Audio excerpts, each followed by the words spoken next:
Good evening, ladies and gentlemen. Welcome to Monkey in the Morning. I'm your host, the Ranting Monkey. Hope you're having a wonderful day. I don't know what day it is. Hope everybody's having a good one out there. I'm all right. Nothing to complain about tonight. Well, I can't. You know those people. I can't complain. I can complain. It's one of my talents, actually. I'm just not going to. Not about that, because we have too much to talk about. Way too much to talk about.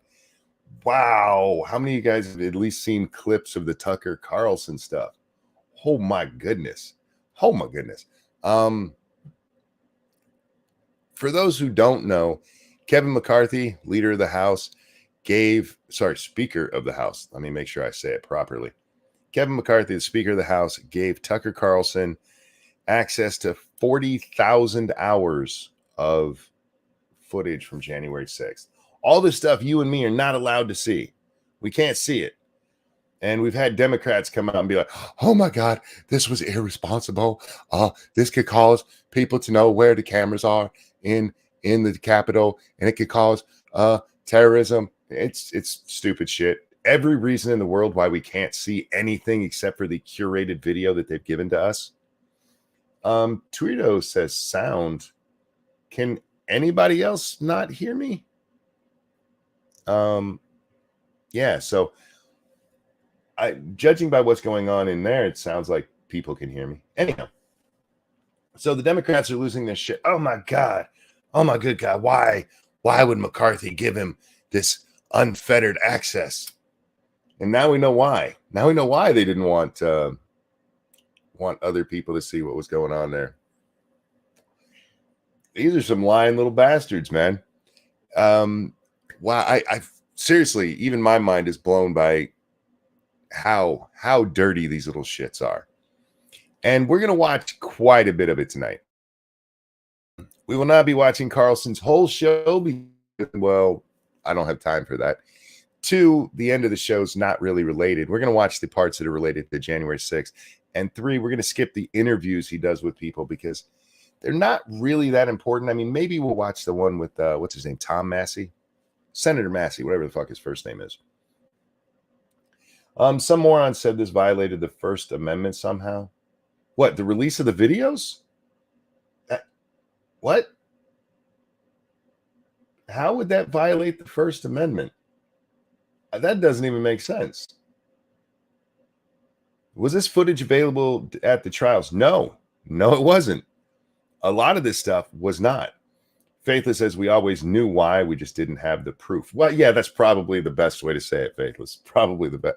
I didn't expect it to be like this, though, honestly. I at least expected the shaman, and we'll get to him. I expected him to at least be like on a direct course and not literally led by the police who were checking doors to see if they were open for him. Tall person, thank you. Hoy, can't watch live. Have job in the morning. See you all on rewatch. Happy National Oreo Cookie Day. That seems very corporatist. Shouldn't it just be sandwich cookie? You know what I mean? Or is it do they sponsor the day? But happy National Oreo Cookie Day to you as well. I'm not the biggest fan of Oreos. I like them dipped in milk. Otherwise, they're just that sandwich is just too crunchy. Ugh. Giving the footage to Carlson is a First Amendment violation, according to some morons. Yeah, morons is the right way to put that. There's no First Amendment issue with giving that footage to Carlson. None at all. Unless what they're trying to say is that we didn't all get it, but that's not First Amendment related. That would be freedom of the press related, maybe. But the freedom of the press would have to be under certain laws written about. Anyway, I think it should have just been released to everybody. Honestly, they should have just been like, here you go. Here it all is. Dig through it, do whatever you want. But before we get to the actual footage, guys, before we get to Carlson and all that, I want to read this because CNN. Tucker Carlson, with help from Kevin McCarthy, tries to sanitize the very real violence of the January 6th attack. By the way, that's not what happened. What Carlson is doing is trying to tell the real story of what happened on January 6th. We all know there was violence. We all know that There was they were feds, yeah, or other people. Sure, there were some of those too.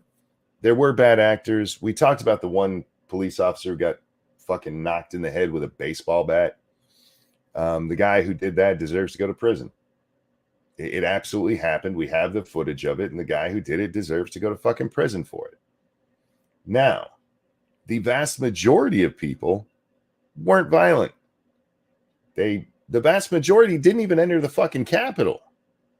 But anyway, have a good night, Alex. The face of Fox News is doing everything in his power to sanitize the horrific violence the nation saw unfold in real time at the U.S. Capitol in the aftermath of the 2020 election.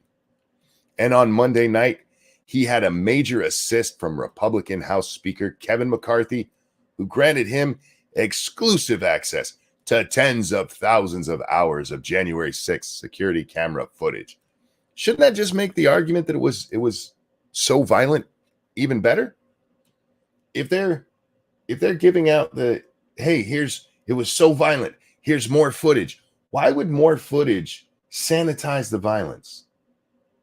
Can anybody answer that? Can anybody tell me how seeing more of it actually shows less? Because I need that explained. But I do want to go back for a moment. Because this is the part that really, really annoyed me about this. To sanitize the horrific violence the nation saw unfold in real time at the Capitol. Most people didn't see it unfold in real time, first of all. And second of all, most of what people have seen isn't even close to reality. I want to share with you a Reuters photograph. You guys have all seen this one, right? We've seen this over and over and over again. This is a bullshit photo. This is a fake photo. This is a touched photo. The explosion that you see here that makes it look like there's a bonfire or something burning all across the steps here was a flashbang. It was a flashbang. You see the sky, though? This is the tell. You see the sky? It wasn't this dark. They darkened this photo and lightened this part and added yellow to it to make it seem as though this is the violent insurrection. Look, they were trying to burn the place down. This is a touched up photo. There is severe Photoshop going on here. And I don't know how many of you have experience with Photoshop. If you try to take a picture that was taken during the daytime and make it look like night, it doesn't work. You can make it kind of look like night, but you can't actually make it look like night because all it really does is darken the colors. And in order to get the sky dark enough to be, nighttime black or whatever, you have to darken everything else so much more. With this amount of light going off, up here should be nice and bright. All of this should be nice and bright, except for down here, which should be a lot darker. I would even bet this wasn't even a still captured photo, that this was captured from video and they took a still frame from it. I have no proof of that, but that would be my guess, that they just happened to catch it as the flashbang is going off. But this is you saw it all happen in real time. Yeah, in real time, the sky wasn't that dark, you lying fuck. But hey, don't you dare try to sanitize it with, the truth. Anyway, let's get back to our CNN friend over here, Oliver Darcy, who still, do you guys remember when they told us they were getting rid of reliable sources? They still have reliable sources. It's just not a show anymore, as far as I understand it. And Oliver Darcy still works there. They just got rid of that fat ass Brian Stelter. Okay. After continuing to sow doubt, there's another one for you guys. I don't say sow. Sow doubt about the legitimacy of the 2020 presidential election. It is clear the 2020 election was a grave betrayal of American democracy, end quote. Tucker Carlson used the footage on Monday night to portray those who broke into the Capitol as mostly peaceful patriots who simply felt wronged by the system, Well, let me help you out there, Darcy. That's because that's what it was. You don't have to like it. That doesn't mean there weren't bad people. Most of them weren't. Period. End of story. But let's hear how he tells it. Carlson, who falsely claimed the footage provided conclusive evidence proving Democrats lied. He absolutely did prove they lied. About the events on January 6th, aired footage showing some people taking selfies and meandering through the Capitol. Is that all he did?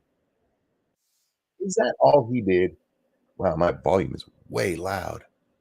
I wasn't even listening to music. I don't know why I had my volume up that high. If I just blew out anybody's eardrums, I don't think my volume affects yours. I'm not positive anymore. I don't know. I only run a show nightly. You'd think I'd know this shit, but I really don't. That's why I need a producer. They'd be like, yeah, dummy, or no, dummy. Either way, doesn't matter. Thank you so much, Pumpkin Trucker. How about the biggest tell? If the sky was that dark, the street lights, building lights, etc., would all be on. Now, hey, Pumpkin Trucker, that was a completely legit photograph that spread everywhere. It was on the front page of like the Washington Post. And no. By the way, it's very hard to find that. You used to be able to find that photo easily by typing in Washington Post January 6th. Can't find it that way anymore. I had to go digging. I had to go digging hard to find that photo. Taken as a whole, the video record does not support the claim that January 6th was an insurrection, Carlson claimed. In fact, it demolishes that claim. We'll see him say all this in just a little bit. A version of this article first appeared in the Reliable Sources newsletter. See, I told you they're still running it. They're still letting that idiot do this stuff under the name Reliable Sources. It makes sense, though. I mean, if you're gonna bullshit, Reliable Sources was the best place to do it. The whole episode said more about McCarthy than it did Carlson. What? How? I mean, I would say yes if what you're getting at is that McCarthy actually cared about getting the truth out despite all the bullshit that's been going on. I don't know. Let's see what Oliver says. In effect, McCarthy served as Carlson's reluctant but obedient accomplice, providing Carlson the ink in the Fox News conspiracy theorist quest to rewrite the events of that day in which the country's citadel of democracy was assaulted. They had to get that part in there, didn't they? The citadel of democracy. Those events were inspired by the very same election-denying rhetoric the right-wing talk channel that pays Carlson's handsome multi-million salary gave platform to in the wake of the 2020 contest. Are you going to talk about what Tucker actually said, or are you just going to throw a whole bunch of bullshit at? Nah, we know. McCarthy, of course, knew precisely what he was doing when he handed over the footage to Carlson. You think he's watched all 40,000 hours of it? Do you really? You're a news person. Why aren't you pissed off that you didn't get it? Why aren't you pissed off that Carlson's the only one that got access to this? You're a newsman. You should be out there. Why the fuck didn't Anderson Cooper get access to this? Why the fuck didn't Jake Tapper at least stand up for your own guys? If you're too pussyfied to do it yourself, of course. But your complaint is that he knew what he was doing. You think he watched that much of it? All right. Sure. He knew what he was doing when he handed over the footage to Carlson while denying it to actual news organizations. Carlson has been one of the loudest, most obnoxious media figures denying the reality of January 6th. He's not denied the reality. All right, I'm going to stop reading this asshole. I'll throw him in the chat if you guys want to read it yourself. Tucker didn't deny the reality. He showed it. That's different. That's entirely different. There's one thing to say, hey, I'm trying to think of a good example.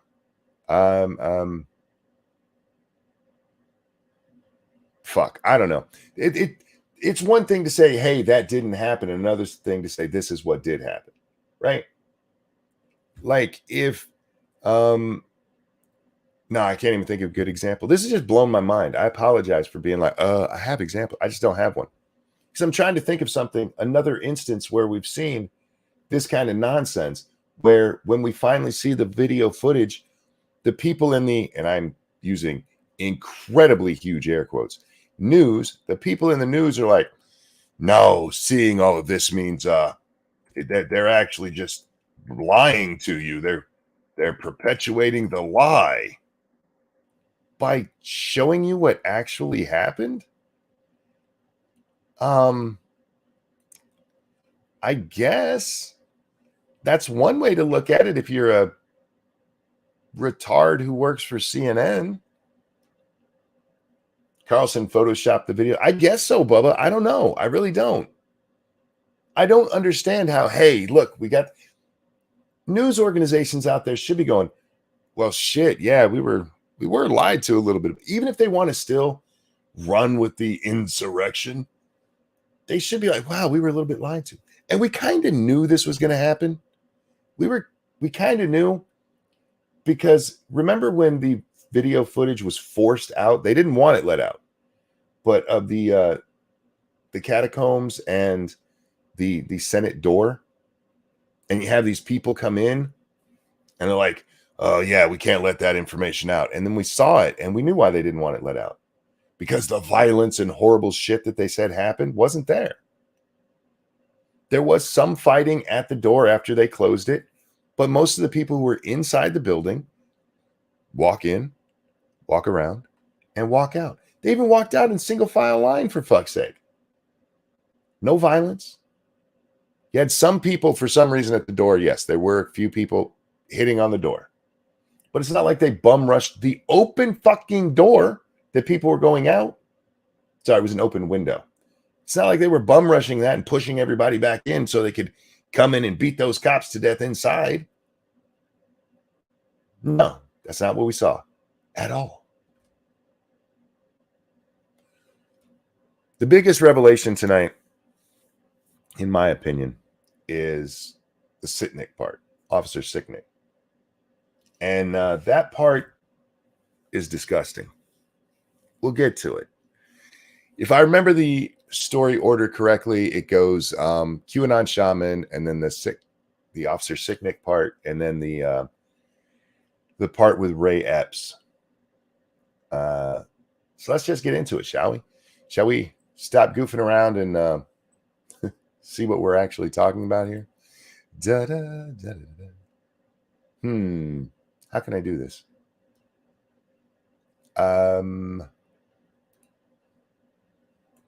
Hang on just a second here. I can do that.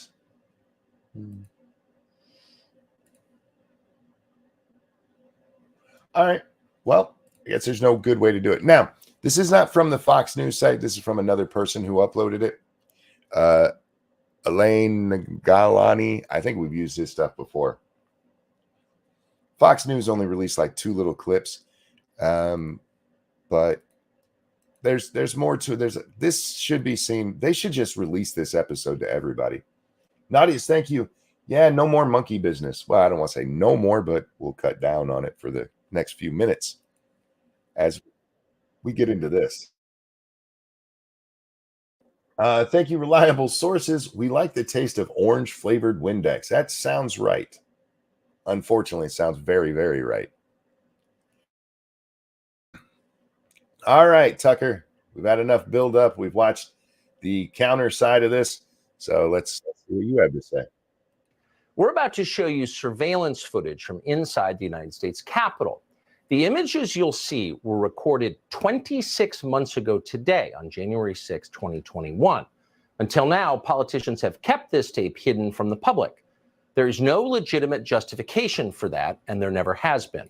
Just want to remind you, their justification, at least now, in the now that Tucker has got it, is that if you guys know, if you see the video, you'll know where the video cameras are, and then terrorists will know which ones to avoid when they do whatever they're going to do to the Capitol. I have no fucking idea. On January 6, 2 years ago, thousands of protesters walked from a Trump rally on the ellipse outside the White House to the U.S. Capitol, where the certification of the presidential election was underway. The protesters were angry. They believed that the election they had just voted in had been unfairly conducted. And they were right. I have to pause right here and say, YouTube, I disagree with Tucker on this. That was the most fair and free election, not only that it has ever happened, but will ever happen. I believe that 100%, and I totally don't have my fingers crossed while I'm saying that. Alan, thank you so much. He says, morning, monkey. Good morning. Over on the Streamlabs, hang on, that one takes a little longer to load. I'm 10 minutes behind you, so if you already answered my question, shut up about it because it's free money. But do you think that the release of this footage will get some of the people rather have already been sentenced for things off, or at least a retrial? Thank you, Evolved Potato. I don't know.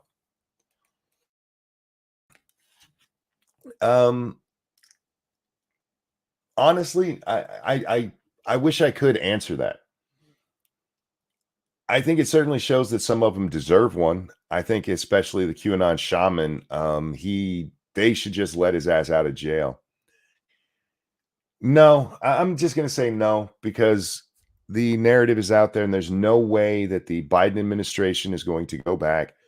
There's no way they're going to say that their Justice Department was corrupt as fuck, that the judges involved in this were corrupt as fuck, that the attorney general, that the president himself are corrupt as fuck. And that's what they would have to do.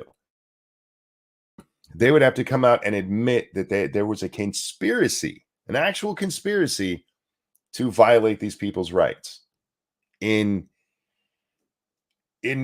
no other reason than political expediency. That's it. These were political show trials. There's one going on right now. There's several members of the Proud Boys, and in their hearing today, the judge was allowing this fucking asshole prosecutor to say that this one of the people involved, I forget who it was, who's in nothing else. Gotta keep this in mind. He's in no other footage, nothing else. But at one point, he was in a selfie with somebody. So therefore, he is guilty of not actual violence and conspiracy to commit violence. No. Conspiracy to get other people to commit violence. Yeah. It's a fucking weird thing that's going on with all this shit. Anyhow, let's get back to Tucker here.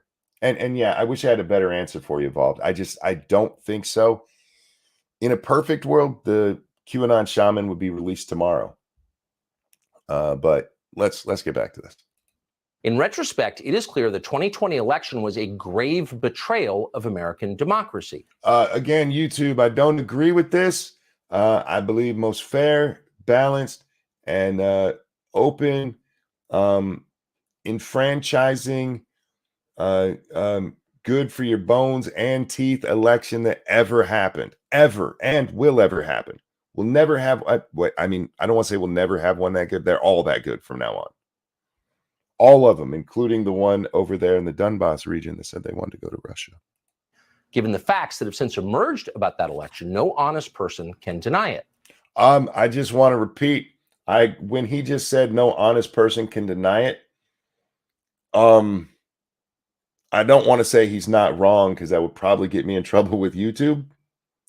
But if you, how do I put? I have a lot of bridges for sale regarding the last 5 minutes, if that helps. Yet the beneficiaries of that election continue to lie about what is now obvious. The real crime, they will tell you again and again, is not what happened on Election Day 2020. The real crime is what happened 2 months later on January 6th, when Donald Trump led an insurrection against the duly elected American government. To prove that claim and to divert attention from the details of the presidential election itself, Democrats in Congress impaneled what they called the House Select Committee on the January 6th attack. I'm probably going to be pausing. You guys know how this show goes. If you're looking for this in its unfettered glory, uninterrupted glory, just look up Tucker Carlson and search by today. And you'll see it. Tier Alexander, thank you. As the new QAnon shaman, I kind of don't want him released. He was a radical. He led our tribe to near ruin. I learned from his mistakes. In all seriousness, I hope he gets out. Honky, honky, honky. Love you, fuzzball. Love you back, dude. Love you back. The January 6th committee, I just want to reiterate this. We'll probably say this a lot in the next couple of minutes.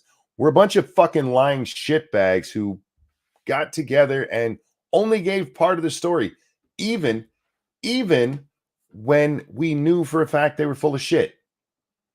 And that'll come up in the Sicknick part. I cannot believe that they got the accolades from the press. I cannot believe that people were worshiping at the feet of that fucking fat bitch, Liz Cheney. That Adam Kissinger is not, working a fry station somewhere because that's the only thing he's qualified to do. Given what these assholes did, man, every one of them should be held in contempt of Congress. The point of that committee was to prevent Donald Trump from running for president again. Yep. That's all In it was. December of last year, committee members voted unanimously to refer Trump to the Department of Justice for criminal prosecution. Mission accomplished. Except mission accomplished only if they actually go through with it, because they won't be able to. That's an insult to fry guys. I've worked fry stations before. It's not that hard of a job, and I think Kissinger might be able to pull that one off. Might be able to. Shit, I forgot what Tucker said, so let's keep going. But what the committee did not do was explain what happened inside the Capitol on January 6th. Or tell the truth. That's how I wish he had said that part. What they didn't do was tell the truth. 3 weeks ago, thanks to the new Republican Speaker's office, we gained access to thousands of hours of surveillance video that help answer that question.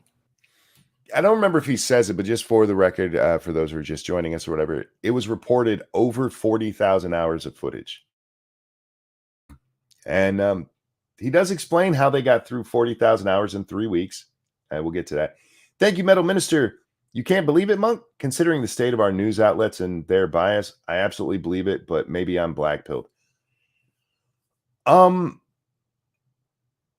Here's the thing, Metal Minister. There was a time when our press has always been left. My whole life, they've been left. They hated Reagan. They hated Bush. They loved Clinton. They hated Bush. They loved Obama. They hated Trump. They love Biden. They've always been fucking as left as left can be. But there was a time when politicians behaving badly would be at least called out for it. And not anymore. Not anymore, man. The Democratic Party, the press is their PR wing. It just is. And there's no denying it. And we talked yesterday, yes, Fox News has its bias. But for anybody to sit there and look at CNN or MSNBC, the New York Times, the Washington Post, the Los Angeles Times, Seattle Times, any of these fucking major outlets and be like, no, they're completely fair. You're a liar. And there was a time when this kind of thing, like, wait, whoa. They lied to us. They only gave us edited footage that gave the opinion that they wanted us to have. They got up there and lied in front of the American people on a a House committee. They let people come in front of them and lie. That would have been a major scandal. And I guess I'm just still holding on to that time. You know what I mean? Because honestly, guys, it hasn't always been this bad. This bad only goes back to about 2015. So, yeah, I guess I'm still holding on to the past a little there, Metal Minister. I have trouble believing it because I want to believe that people are not like this. The January 6th committee had access to this very same tape and watched much of it. But as we're about to show you, committee members lied about what they saw and then hid the evidence from the public, as well as from January 6th criminal defendants and their lawyers. That is unforgivable. Whatever presidential election itself. Shit, I did not mean to do that. Not only is it unforgivable, it's criminal. You cannot hide evidence, exculpatory evidence from a defendant. Everybody involved in that deserves to go to jail for it. The very least, lose their fucking law licenses. This was a violation of these people's civil rights. And that's not to say everybody involved in January 6th was okay. We need to take a pause right here to talk about this. I see a lot of people today talking about, why didn't Trump just pardon all of these people? Stop. Trump was only in office for another 14 days. I want to remind you that in Sicknick's case, we didn't get the truth of that for a fucking month. We didn't get the truth of that until a month later when they finally released the autopsy results, which, by the way, they should have already had. Faithless says they had not been charged yet. There's people, and I don't know if it's true, like that say Trump could have just gave a blanket pardon to them for anything they might have done. And theoretically, that's true. But here's the thing. Not everybody deserves a pardon for that day. Some people were being shitbags.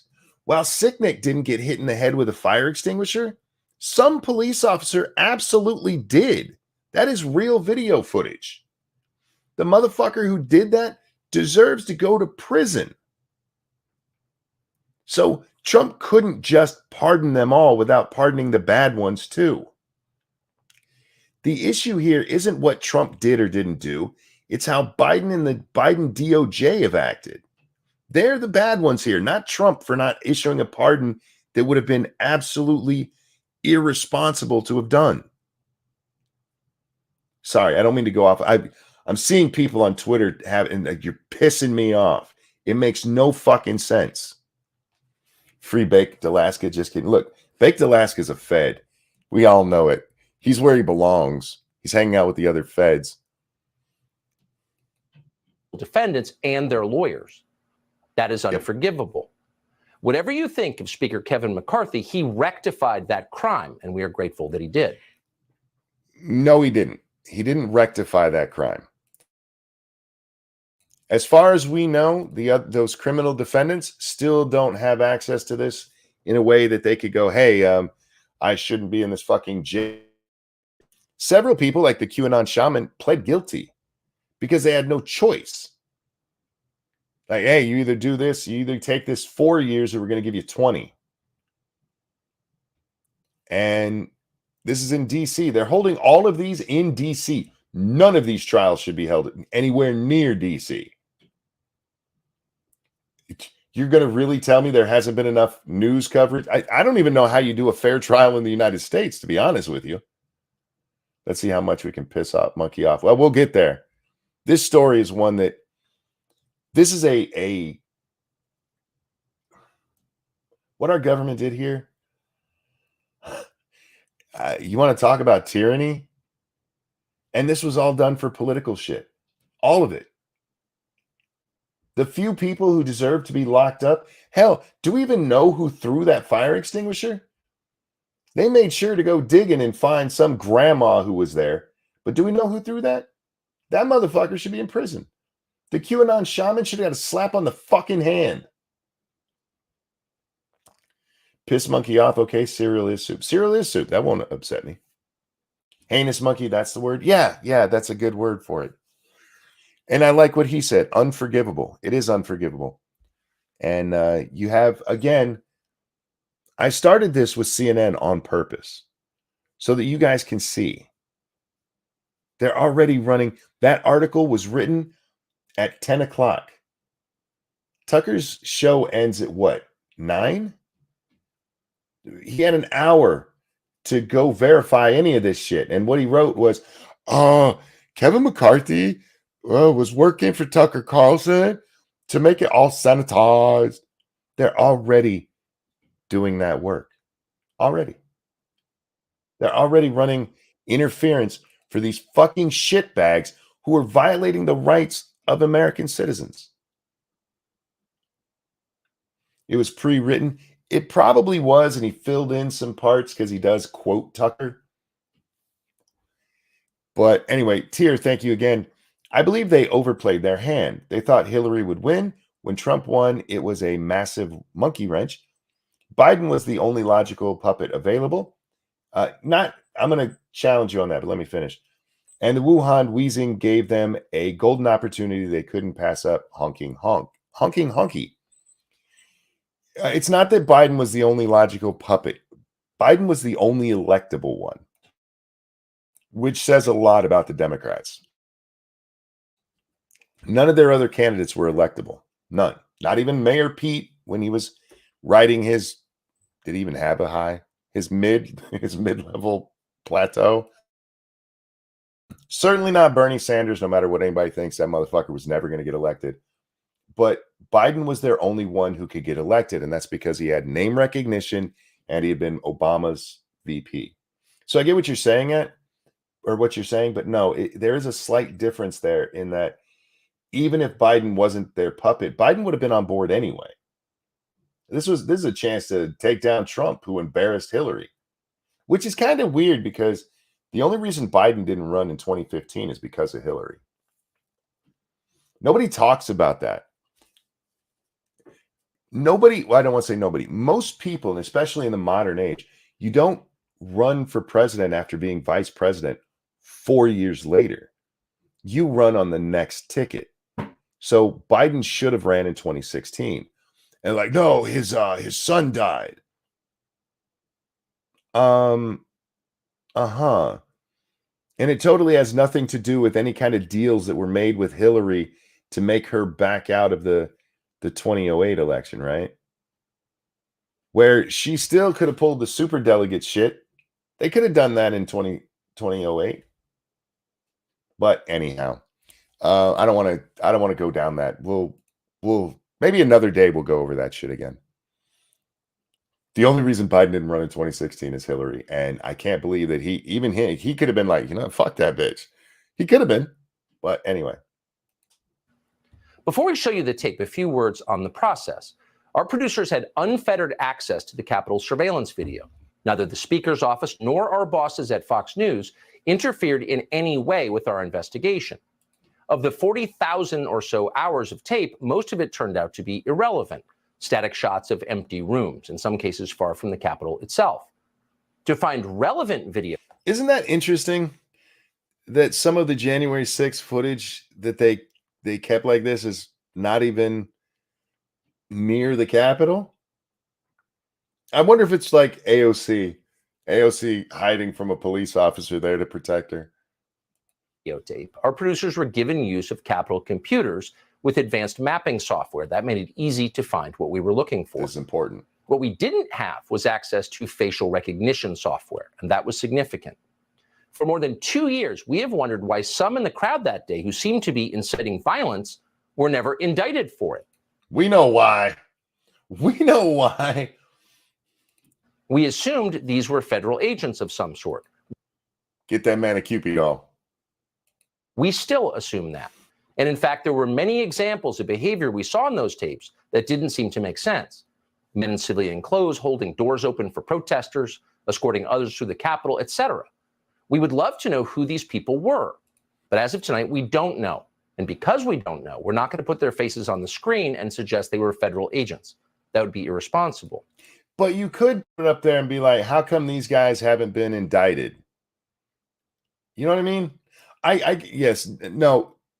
Dr. Frankenstein, you're a little bit wrong. AOC was not killed on January 6th. She was killed on January 6th about 45 times. I mean, she didn't just die once, man. And I believe she was sexually assaulted at least 14 of those times. I might be off on that number. But this part right here, I get what Tucker's saying. He doesn't want to say, hey, these guys are federal agents. That's fine. And you know what? You could have stepped away from that and not mentioned that at all. But you could have still been like, hey, how come somebody who, I don't want to get ahead of the shaman story, who behaved like the shaman gets arrested, but these guys who are holding the doors open for other people, they never got indicted. They never got charged. They never got questioned, as far as we can tell with some of them. It should be pretty easy. He said they don't have facial recognition software. Okay. But you should be able to go through the defendants from January 16th. There's what, 700 cases or whatever it is. Shouldn't take that long to go, okay, we got, is this him? No. You have a team there, Tucker. So I get it. I do why he's not doing it. Because he doesn't want to call anybody a federal agent who's not. But why weren't they indicted? And you know what? Maybe some of them were. Maybe asking that question would have him go, hey, this guy was. All right, cool. What about the others? But there were many mysteries we could not solve. Among them, unfortunately, is the shooting of Ashley Babbitt. From the evidence we have, the publicly available evidence, it seems clear that Babbitt was murdered by a Capitol Hill police officer called Michael Byrd. Ashley Babbitt was unarmed. She was shorter in stature than average. She posed no conceivable threat to anyone. But beyond that, we can only speculate about what happened. There were no security cameras near the speaker's lobby where Ashley Babbitt was killed. Right. So the only thing we have is the people who were filming it outside the door that she was trying to crawl through. That shooting is one of the parts of that day that I don't understand. I get it. That was a locked door. She was told not to go through it. But firing at her at that point, especially with two police officers standing right there that you could have hit, just seems weird. He could have punched her. Yeah, he could have knocked that bitch right on her ass. He could have. Why? How come Joe Biden's not out there going, hey, why didn't this officer shoot her in the leg? Where's all the shooter in the leg people? Because honestly, the way she was crawling through and when she got hit, it would have been easier to hit her in the leg than in the heart. Her legs were far more exposed than her chest was. And one more thing. Virtually no one in Washington, Republican or Democrat, certainly not in the news media, wanted to see this tape released tonight. That's why. That's the part. He just said it. Nobody in Washington, including the news media. Why is the news media so afraid? Why do they not want more evidence? That's news. I don't understand. Okay, I do. You understand what I mean when I say I don't understand? It doesn't make sense other than them going, no, I don't want this out there because people know we're a bunch of lying fucking shitheads. Sorry. Why it's remained hidden for more than 2 years. In recent weeks, the usual hyenas in Congress and on cable news have been howling about we are putting lives at risk by showing this tape to the public. Given that these are... Yeah, see, this is what I was talking about. They'll know where the cameras are. Shut up, bitch. The very same people who support open borders and defunding the police, it is hard to take their complaints seriously. But we do take security. Chippy Liberty, it's your birthday? Happy birthday to you. Happy birthday to you. Happy birthday, dear Chippy Liberty. Happy birthday to you. Happy birthday. Hope you have a good one. A neck was shot. Okay, again, but you'd be aiming center mass. If you're shooting at somebody and you're a trained shooter, you should shoot center mass. But all of her legs, she could have got shot her in the foot. And if you take heart to neck, shooting her, aiming for her foot, you're going to hit her in the knee. She's still going down. I'm just wondering where all the people are that are, shoot them in the leg. They're happy about Ashley Babbitt being killed. They make fun of it. Like, ha, that bitch died. All of these, hey, the police shouldn't shoot people, folk, who are like, they could shoot them in the leg. None of them out there talking about shoot her in the leg. It's weird. It's Pretty seriously. So before airing any of this video, we checked first with the Capitol Police. We're happy to say their reservations were minor, and for the most part, they were reasonable. In the end, the only change that we made was in blurring the details of a single interior door in the Capitol building. You're unlikely even to notice it when we show you, and we are confident it does not affect our reporting. All right, so what he said there is that because of these security concerns, they showed the Capitol Police, and they just asked them to blur one of the doors. Now, I forgot about this as I was watching it. I remember him saying it when I watched it the first time. I didn't notice anything like that. My guess would be it's pretty quick, and it's probably something like the a name on a door, or it's like the speaker's door or something like that. But otherwise, it's just what happened inside the building.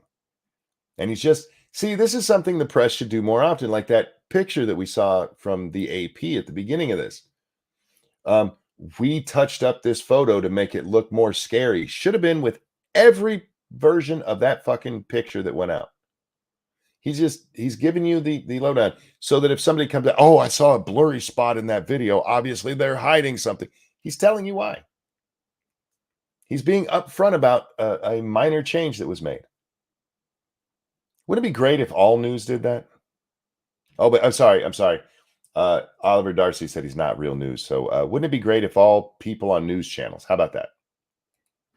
With that, here's the video. It doesn't answer every question from January 6th, far from it. Yep. But it does prove beyond doubt that Democrats in Congress, assisted by Adam Kinzinger and Liz Cheney, lied about what happened that day. They are liars. That is conclusive. And that fact should prevent them from ever being taken seriously again. And see, that's what Oliver was talking about. Oh, he called them liars. He said it was conclusive, but it's not. I promise you it's not. Decide for yourself. We're going to get insight with footage that shows you what was actually happening inside the Capitol. The footage does not show an insurrection or a riot in progress. Instead, it shows police escorting protesters through the building, including the now infamous. Yeah, this needs to be brought up. I'm sorry, guys. You know my habits here. If you're new here and you're trying to watch this just, as uninterrupted as possible, this is not the place to do it. I hope you stick around. But I make those every frame of pause guys look like pussies when it comes to pausing videos. Anyway, we've heard a lot of talk about how police officers open doors. They actually escorted people around the building, and I don't want to get too ahead of it for those of you who haven't seen it, but they were basically tour guides for people inside on every frame of pause when probably never. QAnon Shaman. Why? I'm it's not that I don't like those guys or wouldn't go on. I'm just let's just say I'm how do I want to put this? I don't. Let's just keep going. These are the pictures you've seen of January 6th. Yep. They're familiar because they've been playing on a loop on every media outlet in America for the last 2 years. There's a reason for that. But it turns out there's quite a bit of video you haven't seen. And that video tells a very different story. Look at those people destroying shit. More than 40,000 hours of surveillance footage from in Look at and all around that the destruction Capitol have been withheld from the public. And once you see the video, you'll understand why. Taken as a whole, the video record does not support the claim that January 6th was an insurrection. What I'm seeing. In fact, it demolishes that claim. And that's exactly why the Democratic Party and its allies in the media prevented you from seeing it. By controlling the images, you were... All right, we're just getting started. And have you noticed it already? Already? These motherfuckers, they're not even doing anything. They're walking through. It's the same shit we saw when they released the Senate video. The same shit. Just we get much more of it to see them around the building, because at least when the Senate one, but they were somebody set fire to toilet paper in the bathroom. Yeah. They show the assholes outside and they show like people running. By the way, running, that's not a riot. But it's almost like a lie by omission is still a lie. Kind of, right? Kind of. 40,000 hours of video is a lot. And yeah, as I don't remember if Tucker got into it really clearly right there. He will get into it again, but they had ways of knowing where to look. I don't want to ruin the video though. It's not like they actually went there and sat through all 40,000 hours of video. They looked at parts where there was stuff going on. And they do have a way to do that. We'll get to it with the Sicknick part. Were allowed to view from January 6th. They controlled how the public understood that day. They could lie about what happened, and you would never know the difference. Those lies had a purpose. They created a pretext for a federal crackdown on opponents of the Uniparty in Washington. Fair. Now, again, I want to point out that the scenes we're seeing are real. There were shitbags there. But of the 1,000 or so people that showed up that day, most of them didn't do anything wrong other than, okay, simple trespassing. Here, you get a $10 fine. Don't do it again. Our office wanted to ensure that there was shock and awe that we could charge as many people as possible. The first thing you notice from So we could charge as many people as possible, not as many guilty people as possible. That is a very, very distinct difference, you fucking shitbag. viewing the full video record of January 6th is just how many people entered the Capitol building that day. Hundreds and hundreds of people, possibly thousands, over the course of about 2 hours. The crowd was enormous. A small percentage of them were It was huge. It was a huge crowd. It's Donald Trump. It's got to be a huge crowd, man. It can't just be enormous. I want to back it up for just a second. Right here. Watch the door. Watch this door right here.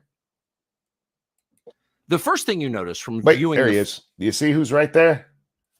Do you see the horns, the makeup? full video record of January 6th is just how many people entered the Capitol building that day. Hundreds and hundreds of people, possibly thousands, over the course of about 2 hours. The crowd was enormous. A small percentage of them were hooligans. Yep. They committed vandalism. You've seen their pictures again and again. All right, time out. Not just vandalism. Be fair there. Look, guys, always going to be honest with you. It wasn't just vandalism. There was quite a bit of police assault in that crowd as well.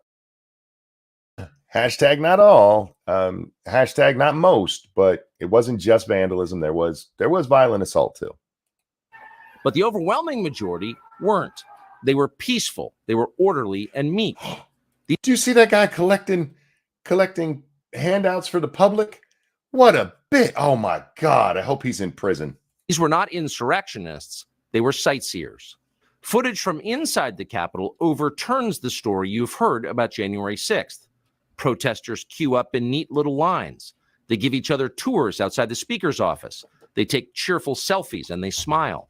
They're not destroying the Capitol. They obviously revere the Capitol. They're there because they believe the election was stolen from them. They believe in the system. Here's the man you've heard referred to as the QAnon Shaman outside the Senate chamber. These are not rioters. These are people who wandered over from a political rally. Yep. We will not let them silence your voices. After the rally, they walked down Pennsylvania Avenue, where organizers had secured a federal permit to hold a legal rally on the grounds of the Capitol.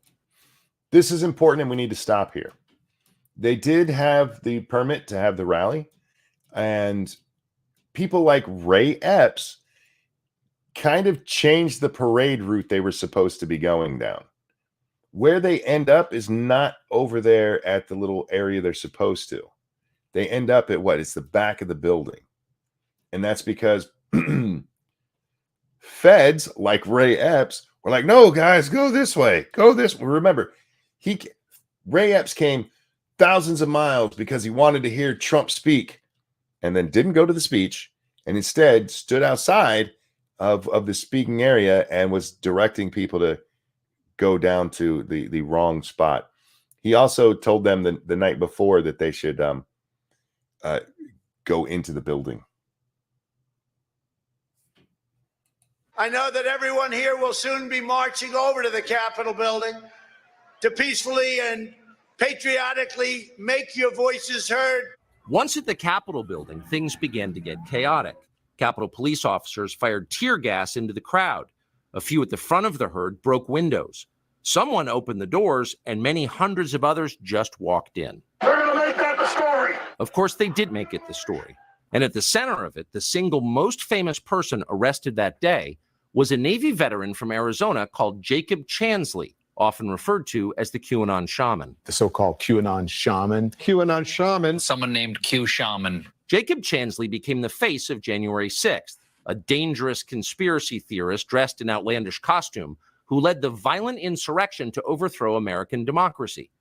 For these crimes, Chansley was sentenced to nearly 4 years in prison, far more time than many violent criminals now receive. What did the QAnon Shaman got 4 years, and that was part of his plea bargain because he did end up pleading out on this for going into the Capitol, walking around, and wait till we get to the walking around part. I know he's shown a little bit of him walking around, but hang on, guys. It gets better.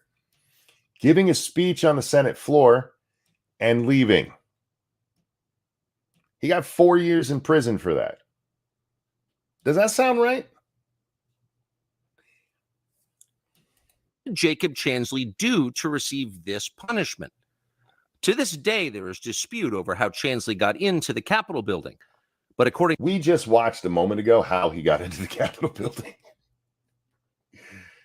to our review of the internal surveillance video, it is very clear what happened once he got inside. Virtually every moment of his time inside the Capitol was caught on tape. The tapes show that Capitol Police never stopped Jacob Chansley. They helped. There's 2 police officers there with him right there as he's walking around where he's not supposed to be. They never tried to arrest him. Doesn't that make them accessories? They acted as his tour guides. Watch this. Here's video of Chansley in the Senate chamber. Capitol Police officers take Right there, they're walking him around. That cop is trying to help get him in the Senate chamber. Oh, this must be the blurring of the door. This is the Senate chamber door. And that cop checked it to see if it was open for him.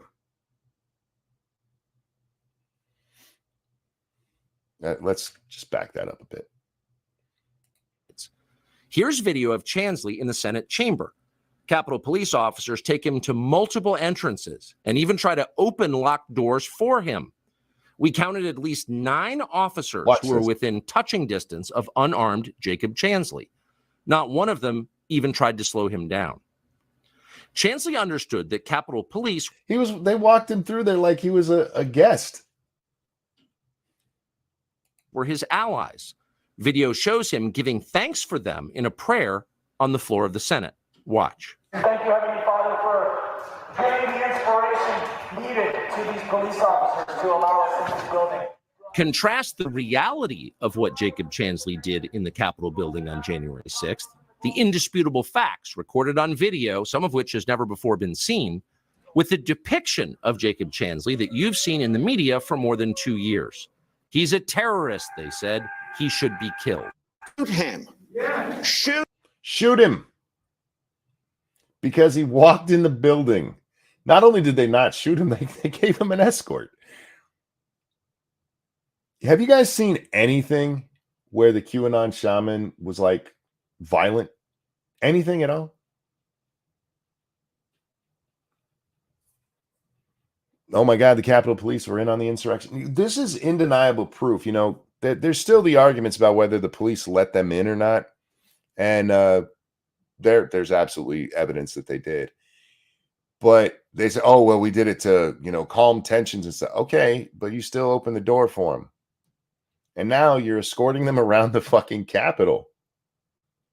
He prayed on the Senate floor. That's worth 4 years. Yeah, well, don't forget, he was up in the gallery and he yelled a little bit up there. I mean, Shoot him.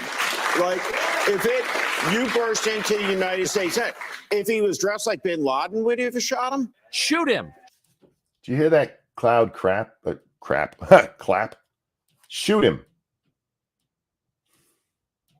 Shoot him. It makes you wonder, who are the violent extremists here? Do you see who's coming in the Senate with him onto the Senate floor? It's one of the cops who was walking him around. Not Jacob Chansley, and the video proves that.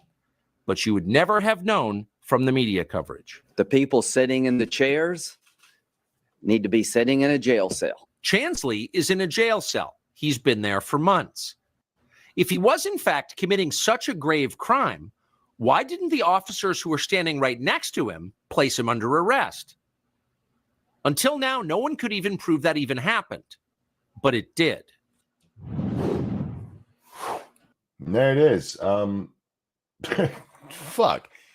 The guy walked around the building with the police escort, and they're like, yeah, this guy, he need to go to jail for the next 4 years.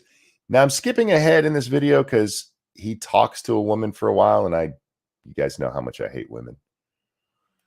I can't put up with him talking to people like that. Jesus, Tucker, have some standards.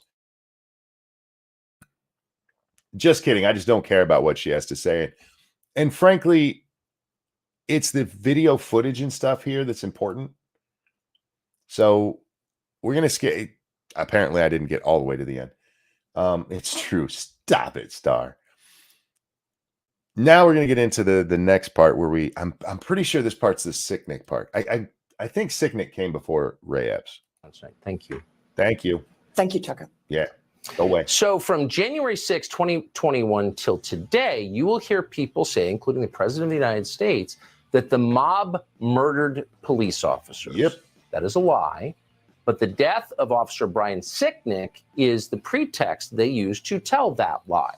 So what happened to that they have literally told since the second day? They've been telling this story about the officer who was murdered at the Capitol from the beginning. And we've known it was bullshit for at least the last, 25 months? We've known it's bullshit. And they still say it. Officer Brian Sicknick? Well, we found footage of him within the Capitol that proves they are lying. That's next. I don't know if this has Hours commercials. of Okay. January 6th, literally hours, you began to hear that day described as a deadly. Oh, you know what? This is a good time. He had a commercial. Let's do it. Guys, I'm brought to you by you. Please hit the like button and the thumbs up button over there on Rumble. And please consider donating. Share with your friends, your family, that bitch you hate. Get them all here watching. I'm entertaining. Just ask me. I will be happy to tell you so. Insurrection, and not described by one news outlet or one politician, but in unison by all of them, almost like it was coordinated. A deadly insurrection. That's how history may record January 6th. But the tape that we reviewed from within the building on that day proves it was neither an insurrection nor deadly. Here it is. January 6th, when an estimated 2,000 rioters breached the Capitol building, causing the deaths of 5 police officers. Certain dates echo throughout history. December 7th, 1941. September 11th, 2001. And January 6th. The mob beat officers with anything they had on them: hockey stick, a flagpole, a fire extinguisher. Police officers died. Donald Trump supporter. Police officers died. I don't know what's wrong with that woman's mouth. And January What's her 6th. mouth when she The mob talks? beat officers with anything they had on them: hockey stick, a flagpole, a fire extinguisher. Why did she stop her face like that? Fire extinguisher. Who does it? What's wrong with your mouth, lady? Sorry, it's bothersome. Please. It might not be her fault, but don't put her on the air. If my lips did that, don't put me on the air. What the fuck? I bet that those lips helped for something there at CNN. Officers died. Donald Trump supporters who, of course, rioted and killed police officers. By the evening of January 6th, the Democratic Party and its publicists in the national news media had settled on a description of what had happened that day. They distilled an enormous number of highly complex events that even now we don't fully understand, into a single emotionally elated political slogan, which they've repeated for years with remarkable discipline. January 6th, they said, was a deadly insurrection. There was a deadly insurrection that the Oh, God, it's on my screen. Guys, I forgot he was in here. The human thumb, Brian Stelter, away from his candy van for a little while to tell us deadly insurrection. right wing is trying to cover up. He incited a deadly insurrection. Incited a deadly insurrection. The violent, deadly insurrection on the Capitol 9 months ago, it was about white supremacy, in my view. It's about white supremacy, in my view. We talked about him when he said that stupid shit. They have not given us a single instance of why that was white supremacist in nature at all. Sorry. You're just a bunch of fucking liars. And isn't it amazing? Isn't it amazing how they all use the exact same language? They all do. And not just, I mean, the violent insurrection. That's a catchphrase. Just like the big lie, which I will remind you, they stole from Hitler. That is a Hitler talking point. That is an anti-Jew talking point from the 1930s in Germany. If Donald Trump had said the big lie, they'd be, oh my God, he's quoting Hitler. It is. The big lie comes from Hitler, you fucking assholes. And under normal circumstances, I wouldn't point that out because people just use, words. And sometimes they end up using the same words. But the big lie does come from Hitler. It comes from Nazi Germany. And if you say the word the and they've decided you're a bad person, they'll be like, oh, Hitler said the. But they can literally quote Nazis and it's fine. It's fine. Fucking Jesus. What fucking world are we in? A deadly insurrection. Deadly. Everything about that phrase is a lie. Very little about January 6th was organized or violent. Surveillance video from inside the Capitol. And only one part of it was deadly. You had a couple of other people who died there. One was a drug overdose and one was a heart attack. There were people in the crowd who probably shouldn't have been outside. But the deadly insurrection, the only deadly part was Ashley Babbitt getting shot. All of the 5 police officers who got killed that they talk about, one of them was Sicknick, who had a stroke, and the others are suicides. The one suicide was like weeks or months afterwards, like January 6th. They were there January 6th. So it's like COVID. If a police officer from the Capitol was there that day and they die 6 months from now by getting hit by a car, it's because of the violent insurrection. Capitol shows mostly peaceful chaos. But the slogan worked. The term deadly carries enormous emotional power, which is why they used it. To prove No, Tucker. Use it. Not used. Use. It is present tense. Insurrection was deadly. Propagandists pointed to the... One of them was beat up by cops. Yeah. The one chick they actually drag up to the stairs of the Capitol where there's police. It's the same video where the one guy hits the officer in the head with a bat. But they drag her up there like, please help her.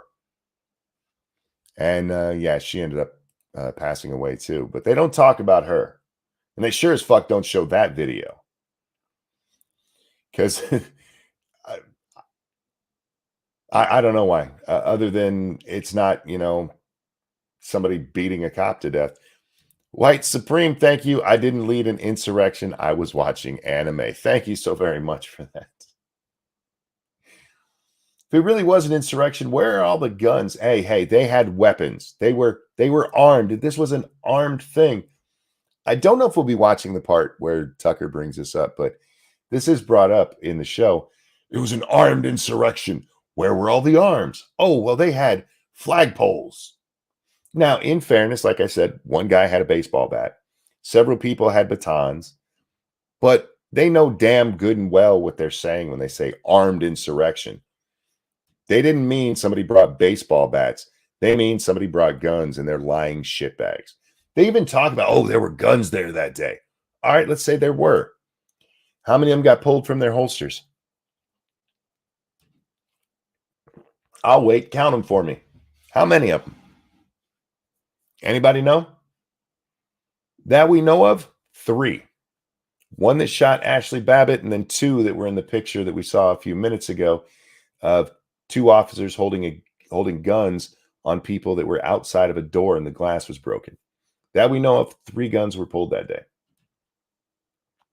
Now, how many of them were pulled by protesters?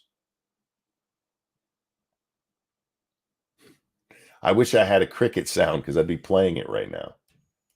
The death of an officer called Brian Sicknick. The mob killed Officer Brian Sicknick. That's what they said. It was their single most powerful indictment of the January 6th protesters and of Donald Trump and of Republican voters nationally. They repeated that claim for years. They are still repeating it. Yep. At first, they told the country that Officer Sicknick was murdered with a fire extinguisher. Officer Brian Sicknick died after being hit in the head with a fire extinguisher during the fight. That story, which is not true. We'll back it up just a second. I just got to stop there. There was somebody hit in the head with a fire extinguisher. I don't know if we've ever found out who it was. Forget who did it. I don't know if we know which police officer actually got hit. There's video of somebody throwing a fire extinguisher, bam, hits a guy in the back of the head. But it wasn't Sicknick. Officer Brian Sicknick died after being hit in the head with a fire extinguisher during the fight. that story came from the New York Times, which is effectively the assignment editor for most of the rest of American media. We have a screaming goat, Bubba Smith. It's upstairs, and I would never do that to my audience. It was a lie, untrue in any way. And known. But only after that lie had hardened into conventional wisdom did the newspaper bother to retract it. The New York Times has quietly retracted its story about the death of Capitol Police Officer Brian Sicknick. The damage had been done.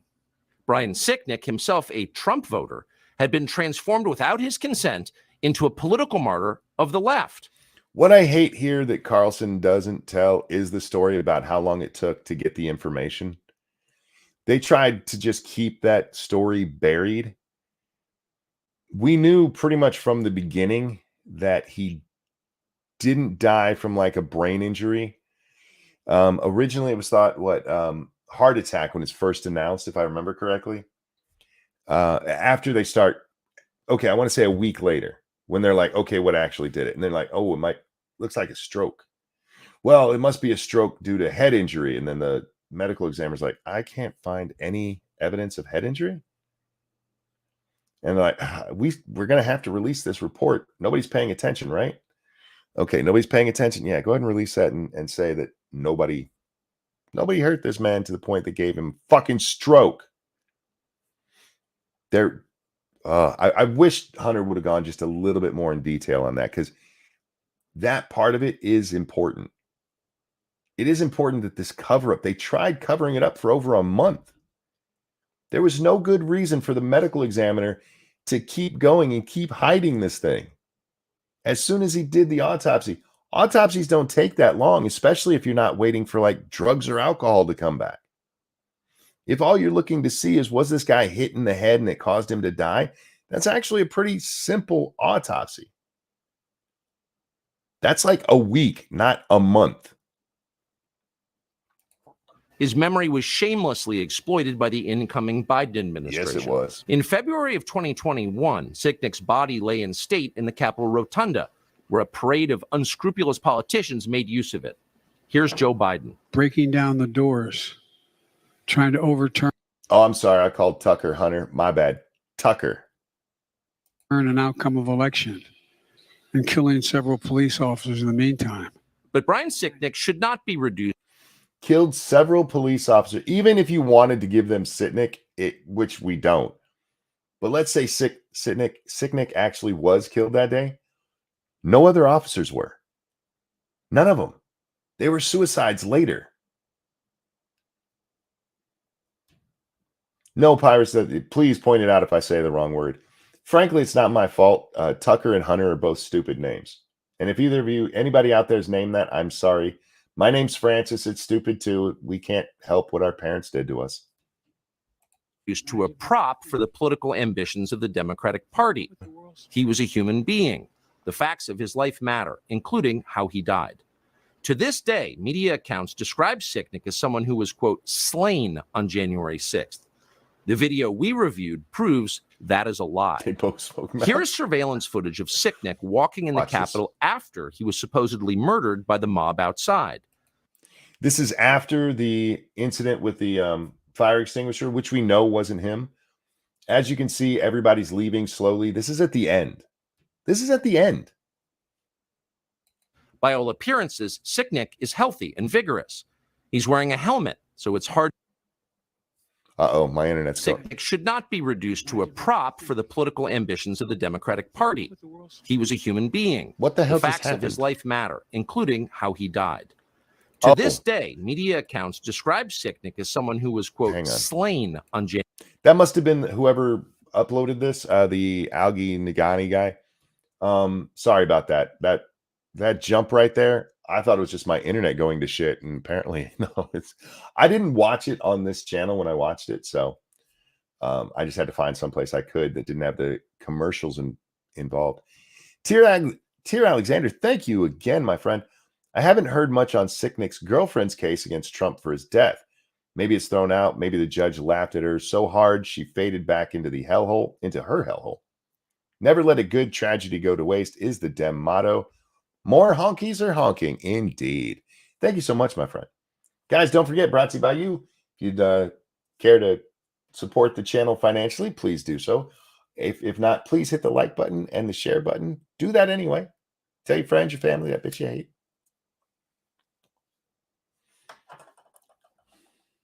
I've been disgusted by the way that they've been handling the Sicknick thing. And every time we talked about the January 6th committee, every time we've seen Biden or them do it, we talk about this. And it is disgusting that, like the Oliver Darcy story, right? You have definitive proof that this guy was fine, that he's walking around fine. He went to the hospital later, not feeling well. He goes back, he dies the next day. And yes, his mom lied on camera about his death. Because it's actually, I don't want to say funny, but it is a little funny. Her lie comes like 2 or 3 days before the final report is released. That shows he wasn't killed there. And they keep fucking saying it. Nuts, thank you so much for dropping the link, sweetie. It is also at the top, thanks to Mr. Dangerous Spaces. Anyway, here we go. January 6th. The video we reviewed proves that is a lie. Here is surveillance footage of Sicknick walking in the Capitol. I know we already watched this. He was supposedly murdered by the mob outside. By all appearances, Sicknick is healthy and vigorous. He's wearing a helmet, so it's hard to imagine he was killed by a head injury. Whatever happened to Brian Sicknick was very obviously not the result of violence he suffered at the entrance to the Capitol. He had a stroke. This tape overturns the single most powerful and politically useful lie the Democrats have told us about January 6th. And it was indeed a lie. The January 6th committee knew perfectly well that Brian Sicknick was walking normally through the Capitol after he was supposedly murdered by Trump supporters. And they know that because they saw this tape.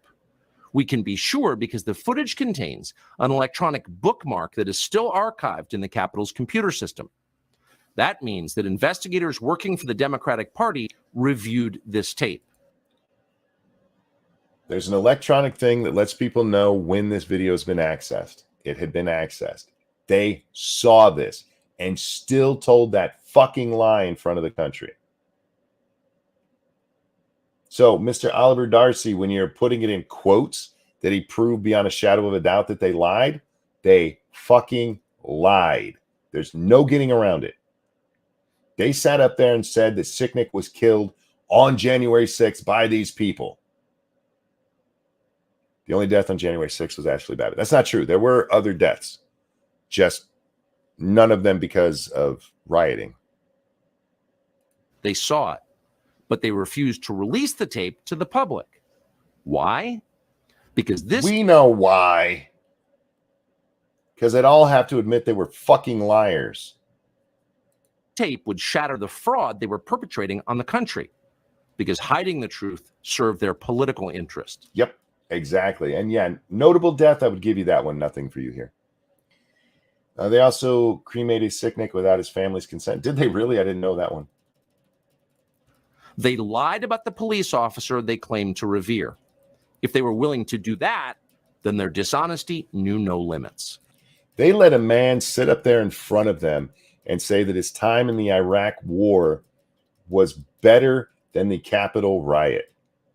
That the Capitol riot was worse than the Iraq war.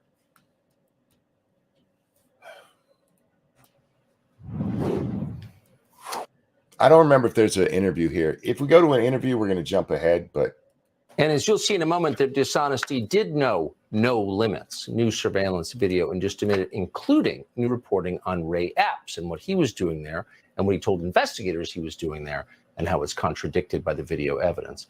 But first, to assess what we just saw, Charlie Hurt of the Washington Times. Oh, yeah, we're going to jump ahead because we're not watching the interviews there.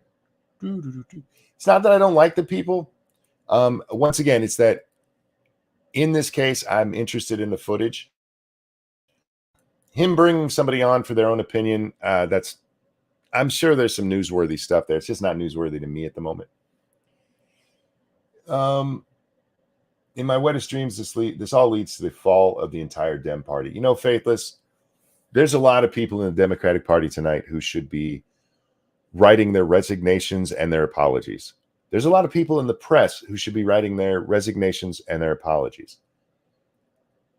Take a look at all the stuff they've been talking about with Fox News. Fox News, because of the Dominion lawsuit. The people like Tucker Carlson and Sean Hannity and Laura Ingraham, they knew that the big lie was a big lie. All right.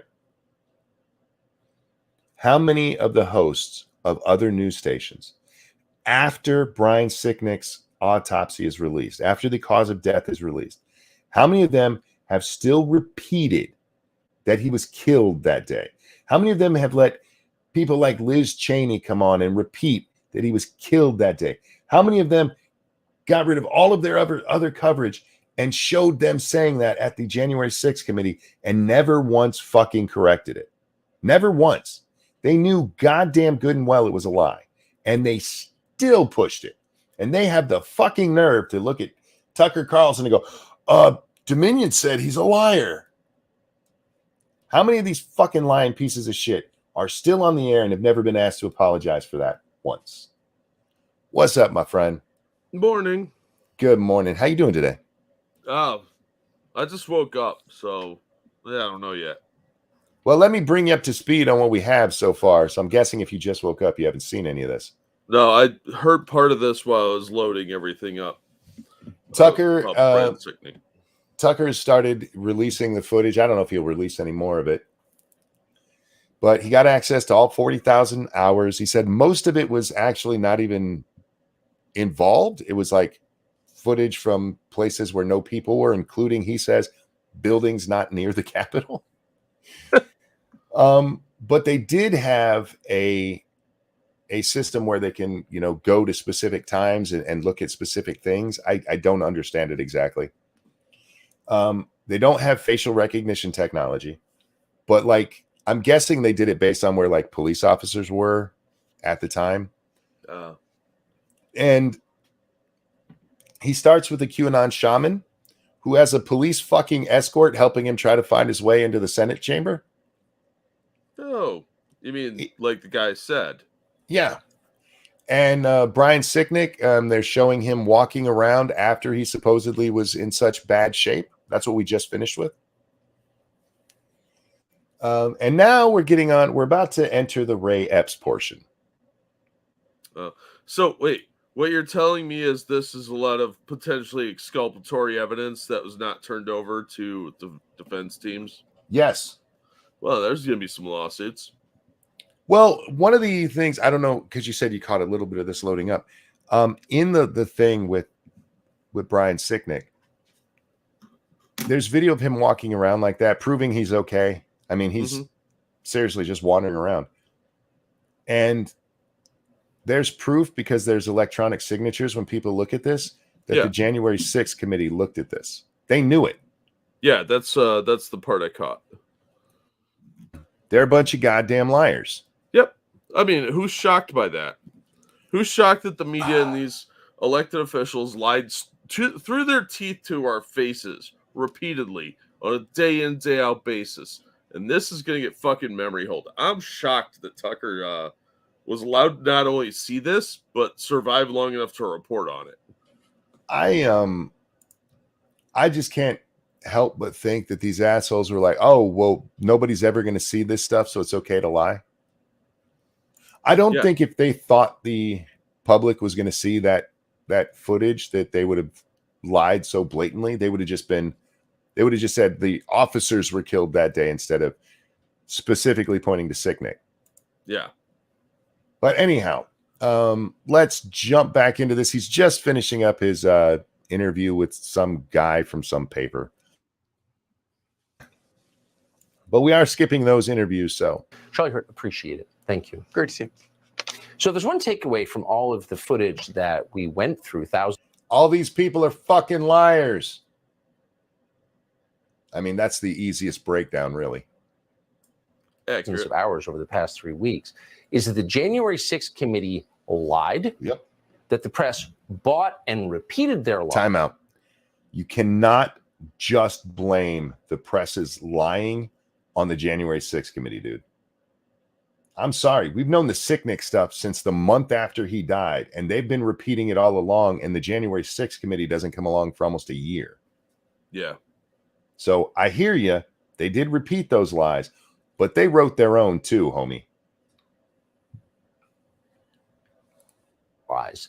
And that those lies were used to strip the civil liberties, in some cases the freedoms of voters across the country, really to eliminate some of our core human rights in this country. So in a moment, we're going to show you new proof, new evidence of that video they withheld, including video of Ray Epps. That's straight ahead. January 6th committee lied. Its members are liars. Yes. And as the result of those lies, does anybody know, has Adam Schiff responded to this on Twitter yet? Will somebody look up Adam Schiff on Twitter and let me know if he said anything about this yet? Civil liberties in this country were eroded. People went to prison. They're in prison as of right now, unjustly. So those lies had consequences. Yep. So you have to ask yourself, whatever happened to the members of the January 6th committee? These liars who hurt people and the country. Well, let's see. Adam Schiff is running for Senate. Adam Kinzinger got a job at CNN. Liz Cheney somehow wound up a professor at the University of Virginia, the august University of Virginia. They're all still there. Benny Thompson, ooh, listen to his wisdom, but they're liars. Yep. And above all, this video proves it. Here's another installment. If you need me to pause at any moment, Jack, just say, hey, pause it, and I will. No, I'm already mad. Yeah, but ranting helps with that. Well, yeah, it does. It does, but well, I am surprisingly calm for how angry I am about all this. Because we do all this. Yeah. I guess it's just actually seeing it so blatantly. Yeah. Yeah, we called this as a Fed op real early on before the whole event took place. I'm not shocked by any of this. The only thing I'm shocked by is that Tucker got to see this footage. Yeah, we read a story at the beginning of this from Oliver Darcy. Fuck that guy. And if it was me, if I was in the media, I would be bitching that why was Tucker the only one who got to see it? That would be my main emphasis of the story. Especially if I was one who was trying to downplay what was actually in the story. Yeah. But no, you said the truth. No, his objection is that Tucker got to see it, and Kevin McCarthy let him basically work as his, how do you say it? His not unpaid, unwilling, I think is how he said it, unwilling producer on this. The media should be pissed that this has not all been released. They should have been demanding it since the beginning, and they're silent as fuck on it, which is really fucking weird. No, they have a narrative. They're excited how this is going to play. Well, yeah, as we're seeing right now, it shows a lot of their people to be fucking liars. But again, we've known they were fucking liars for a long time. The Sicknick one alone shows that they're fucking liars and have been. Anyway, back to Tucker. Sorry, Tuck. You get interrupted a lot on this show. One of the enduring mysteries of January 6th is the role that intelligence and law enforcement agencies played in the events of that day. We know there was some number of undercover federal agents in the crowd at the Capitol. Officials have since admitted that under oath. But what exactly were they doing there? The January 6th committee worked hard to hide the answer to that question. By the way, not only do we know that, but every time these assholes have been brought up before Congress and asked about it, they all go, yeah, we can't talk about that. Metal Minister, thank you. I think it hasn't sunk in yet that this footage saw the light of day. This, in a just world, would result in arrests and resignations galore. In a just world, yeah. But you know what? You know why this isn't going to result in resignations? Because it's only a scandal if the press makes it one. And they won't. So, yeah. Yeah, no, a lot of this is going to get fucking buried. You're going to start seeing this disappear off platforms and people saying it, getting suspensions. We do know from contemporaneous videotape that a mysterious figure called Ray Epps encouraged the crowd to go into the Capitol. For some reason, Epps has never been indicted for that. But there's no question he did it. We need to go into the Capitol. Under public. This is one of the places I think that Tucker made a mistake. He shows him saying we need to go into the Capitol. He should have shown all of the people telling him no, because that's the immediate answer is no. And then they start chanting fed at him. Yeah, which is ironic since Baked Alaska was one of them. Yeah, Baked Alaska is right down here. It's either him or this. I forget which one. But you'll see him because they keep playing the video. They just silence the audio on it. They should have played that part. Yeah. To drive home the fact, even somebody who went into the in federal jail for doing so, it wasn't the intent. Even the night before, they're like, no.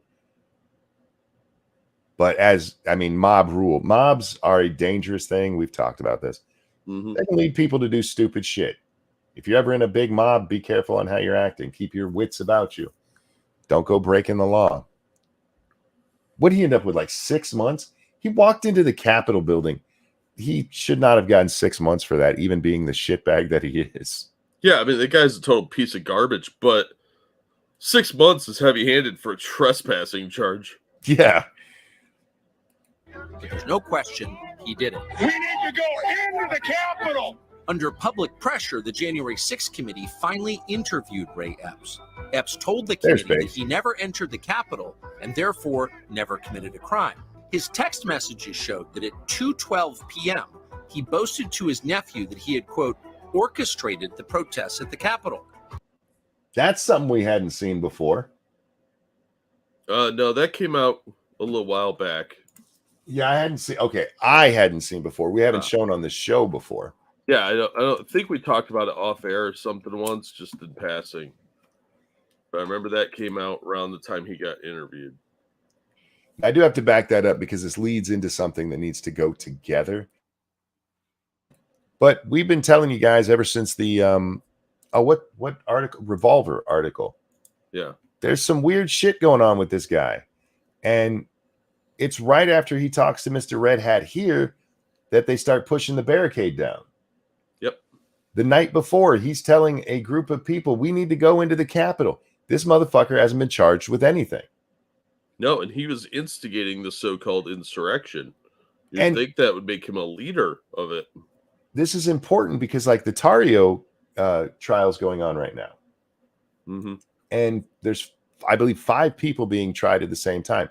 And they're not being charged, in at least one of them, not for violence against police or going into the Capitol, but for basically instigating it. Saying that their whole role was to get other people to do the crimes for them. And somehow this guy, who actually the night before is on tape saying to do that, nothing. No charges against him at all. He was one of the most wanted people in the days after, and then that just kind of fell away. Let's see if we can find out why. He boasted to his nephew that he had, quote, orchestrated the protests at the Capitol. He admitted he helped get people there. Yet, curiously, congressional Democrats consider Ray Epps an ally, not an insurrectionist. Tonight, we can tell you that at the very least, Ray Epps lied in his sworn testimony to the January 6th committee. Epps testified that when he sent the text messages to his nephew, he had already left the Capitol grounds to return to his hotel room. That is not true. The surveillance footage we found shows that, in fact, Ray Epps remained at the Capitol for at least another half an hour. Oops. Huh. So he lied. What do you think will happen? You think he'll get charged? No. Feds protect their own. Well, let's be honest. He probably lied under oath as part of his cover. Yeah. Yeah. Seeing that on your screen now. What was Epps doing there? We can't say, but we do know that he lied to investigators. He says that he was just there to tell people not to fight with police. Bullshit. He's going around telling his Fed friends to start trouble. There is footage of him. It's probably on this line right here, telling them, hey, the cops are just doing their job. And that's fine. But that doesn't excuse all the other shit he did. No, and I don't believe that for a second. He right here, see that circle around him? This is night footage of him glowing in the goddamn dark. The January 6th committee likely knew this too. Democrats had access to the same tape, yet they defended Ray Epps. Yep. No honest investigation would do that. But the point... It was not an honest investigation. I mean, Not he's at all. right about that. But does anybody really think that the January 6th investigative committee, the select committee, actually had truth in mind at all? No. Truth in the sense of like this is our truth. Yeah. And it's going to be the official truth. The point of the January 6th committee was never to investigate anything. The point was to stage a made-for-TV show trial.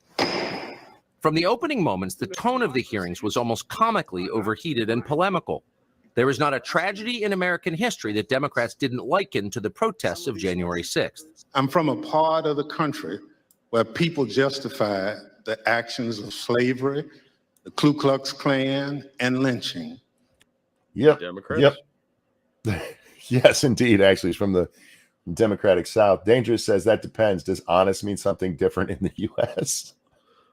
It might these days. It really might. They redefine a lot. Remember, there is no objective truth, Jack. Oh yeah, just their truth. They were telling their truth. How staged and fraudulent was the work of the January 6th committee? Democrats hired a Good Morning America producer called James Goldston to dramatize the footage they released. They even... That's true. And it's something that, you know, when it came out, there were stories about it, but nobody was like, this is ridiculous. They were all like, that's a good thing. Yeah. They hired a television producer to do this stuff. And like, no, we're just after truth. No, this was it was a show drama. Mm-hmm. It was LA Law 30 years on. That's one of the parts that pissed me off the most about the January 6th committee is that nobody was calling them out for that shit. Nobody was calling. Well, the people that were calling them out were considered fringe weirdos. Yeah, of course. Those fuckers on the right think it's weird to hire a producer to make a dramatic television show that they could play and say was truth. Yeah. Dubbed in audio to make the pictures more sensational, as in a docudrama. The networks carried it all live. Yeah, for real. Like this right here. This is one of the videos, this one right here, that we talked about earlier that they did not want to release. Oh.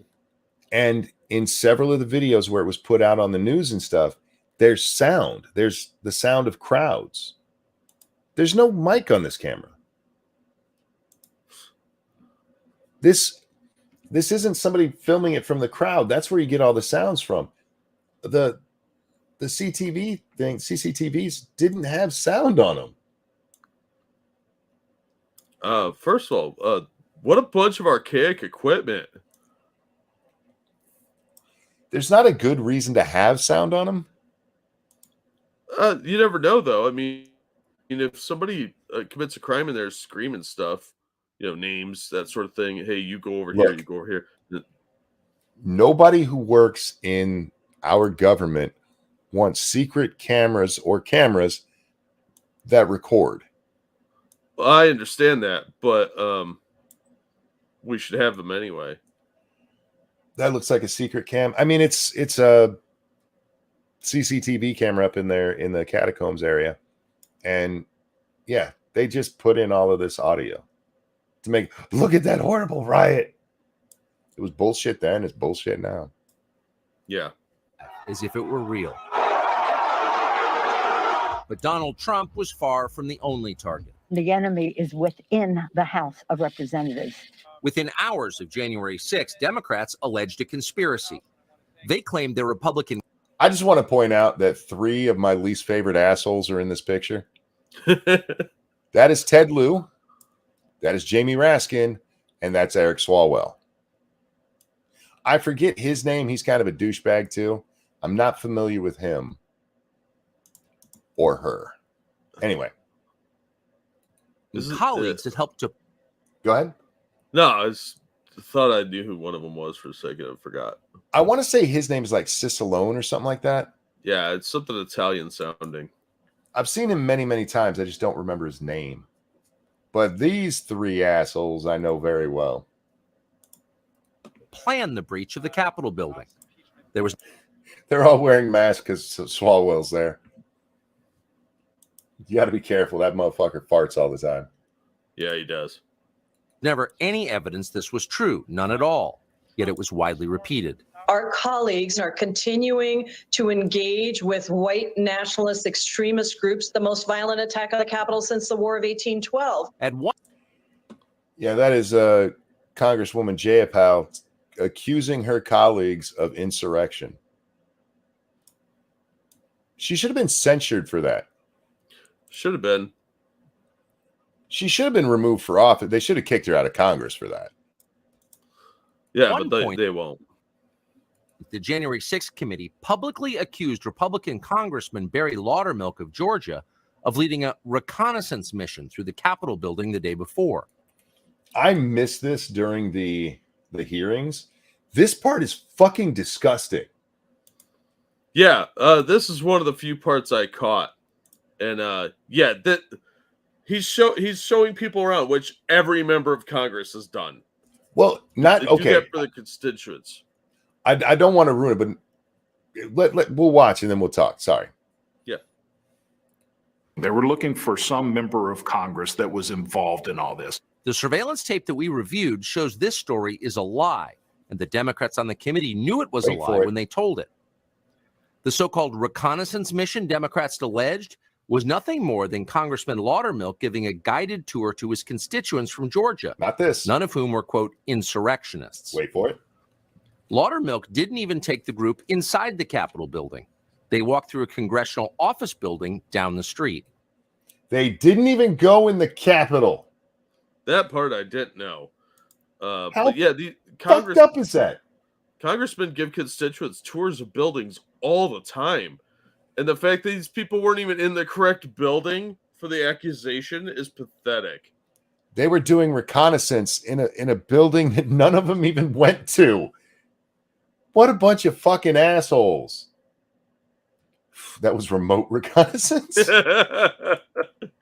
Fuck. The FBI totally cleared them. The committee knew this before they actually made their accusations against me and wanted to create this story. Damien says that came out before. I remember humiliating leftists on Twitter about. It's just something I missed. I didn't see any of that when that part came out. I didn't even know about the Loudermilk story here. I didn't know they were in the wrong building, but yeah, I had seen this story. We didn't cover a lot of this because it was everything was retarded about it. It really was. Yeah, but the committee gets up there and still accuses this man of leading a reconnaissance mission for this. Mm-hmm. That would, fit where they wanted the evidence to lead. Despite the video evidence they possessed proving it wasn't true, the committee included the lie in its final report. Because of course they did. Jay Case, thank you. Evening, just walked in, so to speak, and appreciate you guys after a long day. I've watched since Bering highlighted a video of yours.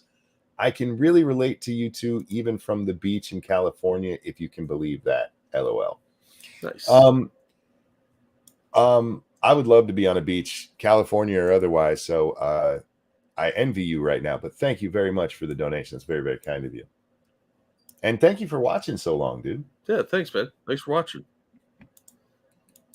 Protesters, it says dramatically, quote, took a tour of the Capitol with Representative Barry Laudermilk, during which he took pictures of hallways and staircases. If you read the final report, it was a manifesto against Donald Trump. That's all it was. When the committee wasn't accusing Republican office holders of planning riots on January 6th, it was accusing them of running away from those riots like cowards. I did see this next part when it happened. I didn't see the full context of it, which Tucker's going to give us. But once again, look at these guys. Look at these horrible rioters. They're looting and setting fire to stuff and beating people. They should all be in prison for the rest of their lives, Jack. Unless they're feds. I'm being facetious, of course. The only ones who should be are the feds. In the case of Senator Josh Hawley of Missouri, the committee and their allies accused him of both. Josh Hawley is To prove that Josh Hawley was a coward, the committee released video of him loping out of the building on the afternoon of January 6th with a police escort. Dirty. The tape Like a became a gazelle. staple on social media. Yeah. Democrats laughed with derision. Later that day, Senator Hawley fled after those protesters he helped to rile up stormed the Capitol. See for yourself.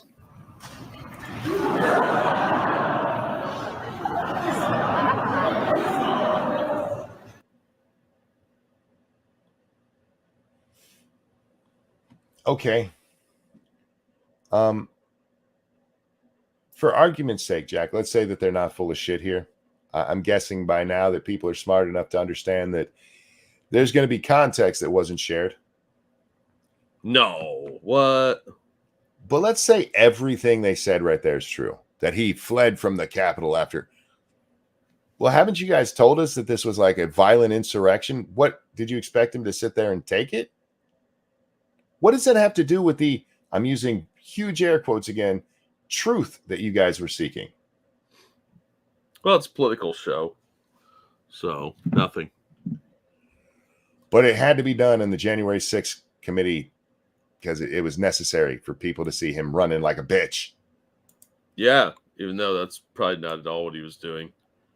Notice they didn't bring up the fact that AOC was hiding in a different building from a police officer. Yeah, well, shh. Anyhow. But in fact, the surveillance footage we reviewed shows that famous clip was a sham, edited deceptively by the January 6th committee. The clip was propaganda, not evidence. The actual videotape shows that Hawley was one of many lawmakers being ushered out of the building by Capitol Hill police officers. And in fact, Hawley was at the back of the pack. The coward tape was a lie. So the police officers are telling him to get out. Everybody's running, and he's at the back, and they're like, that bitch. Yeah, well, it just shows he needs to work on his cardio. That'd have been me. I'd have been all out of breath, like, oh, shit. fat, slow down. And again, it has nothing to do with finding out any of the truth of what happened that day. One of many from the January 6th committee. One of many is for certain. Thomas Massie. All right, now this is the first one we are going to watch the actual interview. Tom Massie, Senator, because his is interesting here. Serves in the Congress. He did then. He does now. He represents the Commonwealth of Kentucky. Congressman, thank you so much for coming on. I swear he was a senator. All right, maybe it's just a congressman. That's my mistake. Yeah, I've never like seen. Massie. Oh, me too. I like Massie. Members of Congress accuse the other, I mean, there's usually a kind of fraternity in the Congress, you're all members of Congress, 435, accuse their colleagues unfairly without any evidence at all of committing felonies. Wait. No. Not just with no evidence at all, with contradictory evidence. Yeah, and they're not just accusing them of random felonies; they're accusing them of being traitors. What's your response to this, to the lying from your colleagues in the Congress? You've exposed so many lies tonight with these tapes that it's changed my perception of what happened 2 years ago, and I was there. The tapes of people milling peacefully about, and my hat's off to your producers. This is why I wanted to show it. The fact that he's a member of Congress. He was there that day, and even he didn't know what actually happened.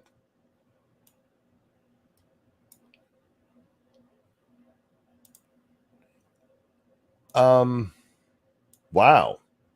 And yes, it is Thomas Massie. I think I said Dave or Bob or something like that earlier. I got it wrong. It's my mistake. But Keldrick, thank you. What? The Dems lied? I can't believe it. The Dems never lie. True. Right. But we've had several Republicans who at the beginning of this were like, no, I don't really think. And then slowly they're like, those fucking insurrectionists. Because they were forced into it by a press who's berating them and the other side. And they're trying to run a little PR op to save themselves. I wonder how many of them have paid any attention to the rest of what happened. You can sit there and say that there was a violent riot that day, because there was. Most of the people weren't doing it, because if that crowd outside really wanted to, they could have taken over that whole building and just held it. Oh, yeah. They had the numbers to overpower those cops easily. Yeah, you would have had to have starved them out to get them out of that building. There were thousands of people there that day. And they make it sound as though it was the worst thing that ever happened. We saw worse stuff happen during the Portland riots. Oh, yeah, absolutely. And the members of Congress themselves have not even seen what happened. I mean, do you think they really care about the truth? They're politicians. I would think that they would care a little bit about it. I mean, we'd already seen the footage that got put out of the door area where, yes, there was some violence there, but it was mostly just people walking in and out calmly. Mm-hmm. And we saw the catacomb area where, again, you just have a crowd of people walk in and then leave. So that footage is already out there, and they still all pretty much have gone along with, yes, violent insurrection that day. Anyway. You're sitting over there and going through hours of this. Yes. But I would love to unleash the resourcefulness of the American public on these videos. Yes. I think they should be released. I think it's poppycock that they can't be released. Amen. There's no reason this shit can't be released. Yeah. I can walk into any Walmart in this country and tell you where their security cameras are. Yeah. That doesn't mean I've put them in danger of some violent insurrection at Walmart. Do you think these cameras are really that well hidden? No. Because of some security issues. Look, I'm the one who's supposed to be secured by these buildings, and right. I'm not worried about releasing them. They need to be released. In fact, there was a Rasmussen poll that just came out. This showed. Just want to remind you guys, I am blocked by Rasmussen on Twitter because they ran a poll that said basically their polls are meaningless, and I pointed that out to them, and they got mad. That's a true story. I know. That's why it's funny. 80%, 78% of Democrats and 86% of Republicans say that all the videos should be released. And they should, because as you said, Tucker, you didn't have facial recognition software there. We need a complete catalog of all of the feds who were there. Amen. Yeah. Good luck with that happening, though. Yeah, it's really fucked up. I mean, Congress has oversight. That's their fucking job. And they call these people before them and say, hey, how many feds were there? And they're like, I don't know. Remember the one where Ted Cruz was asking the lady, like, hey, were there feds there? And she's like, I can't answer that question. Yeah, I can't answer it because it makes them look bad. Yeah. And it's had to come out since then in courts of law that, yeah, they had feds there. Tell us who they were. Let's watch the videos and let's see what they did, because there's some really strange behavior on those videos of people behind the police lines in plain clothes, like touching them on the shoulder, talking in their ear, walking around boundaries as if they weren't even there. It's very odd. I'm the one who asked Merrick Garland. I showed him the tape of Ray Epps. The Democrats didn't like it. I had to show it on an iPad for Merrick Garland to watch it, and then he refused to say how many feds were there. But that was, it's kind of some weird behavior from somebody who. Why would it be wrong to tell us how many feds were there? Because it was a lot. Well, yeah. I mean, even if. Let's say they had 10, Jack. Why not 10? That doesn't put anybody in danger. You see the side of that crowd size? 100. Are you going to spot them all in that crowd? You're not putting anybody in danger. You're just covering up. Yes. And that's all it is. It should be a national scandal, and it's not. It should be. And instead, the press, an hour after Tucker's show is over, the press is already writing articles about how, oh my God, Tucker is trying to cover up the violence of January 6th. Tucker just showed what really happened. That's downplaying the violence of January 6th, monkey. I guess. Was also in the Rasmussen poll. 57% of Democrats think that it's at least somewhat likely that feds, agents of the federal government, were not just there, but were also encouraging people to riot or go into the Capitol. Thank you, John, who says, great show, guys. Thank you. Thank you very much. Thanks. Oh, hey, real quick. Thank you, Keldrick. Now we can look forward to Massie's suicide by 2 bullets to the back of the head. Well, I mean, it wouldn't surprise me, but let's hope not, because there seems to be a lot of political will to keep this nice and quiet. Rogue thought, yeah, they actually show that earlier in Tucker's video where Kamala Harris, and there were others, compared what happened on January 6th to 9/11 and Pearl Harbor. That's true. They've also compared it to the War of 1812. The worst since 1812. They're afraid the British are going to show up and burn some shit down? Yes. Fucking A. Well, I guess we're going to open some more of the West if we win. I don't know what the fuck are they talking about. Yeah. Very clear from the footage that our producers bravely slogged through for 3 weeks, and God bless them for doing it, that's exactly right, that federal agents encouraged the violence that day.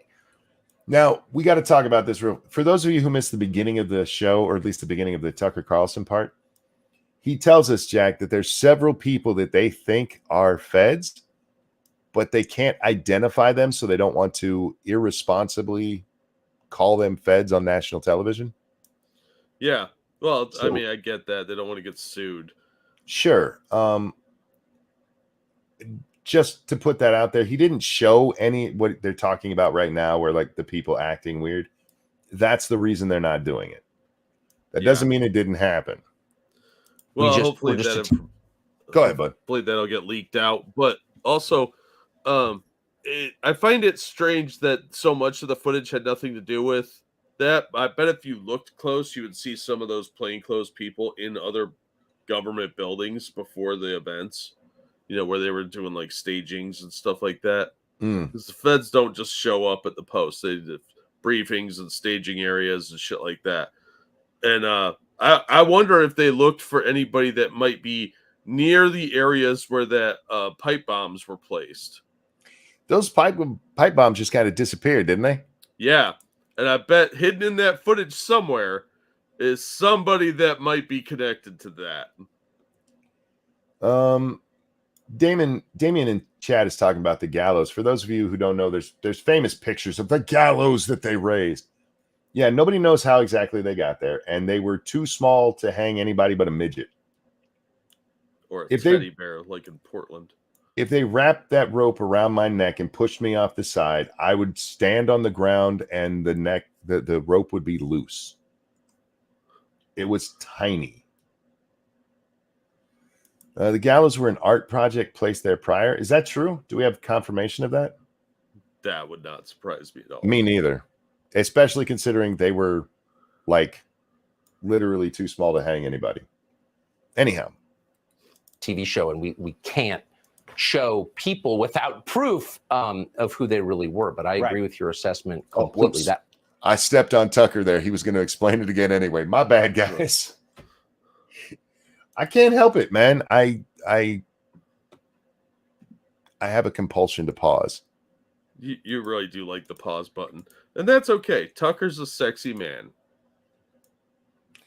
He kind of, I'm gonna get mad or in trouble for it. He kind of, his neck to me makes him kind of look like a fish. No, that's his confused face. Looks a lot like a fish breathing in. Like he doesn't really have a chin. His bottom lip just goes into his chest.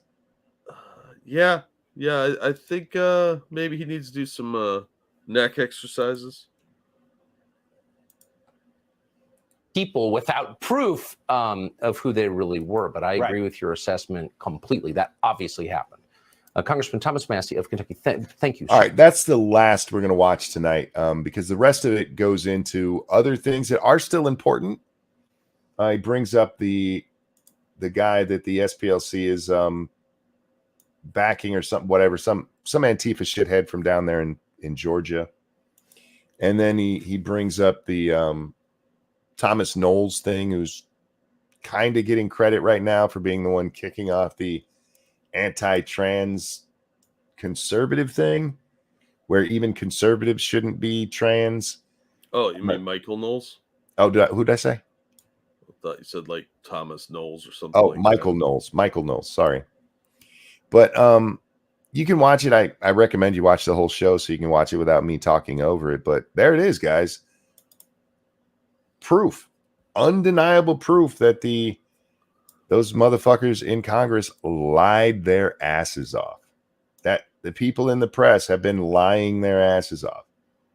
That people who we know were inciting this shit didn't get put in jail at all. Ray Epps, if my Torrio, what's his name? Former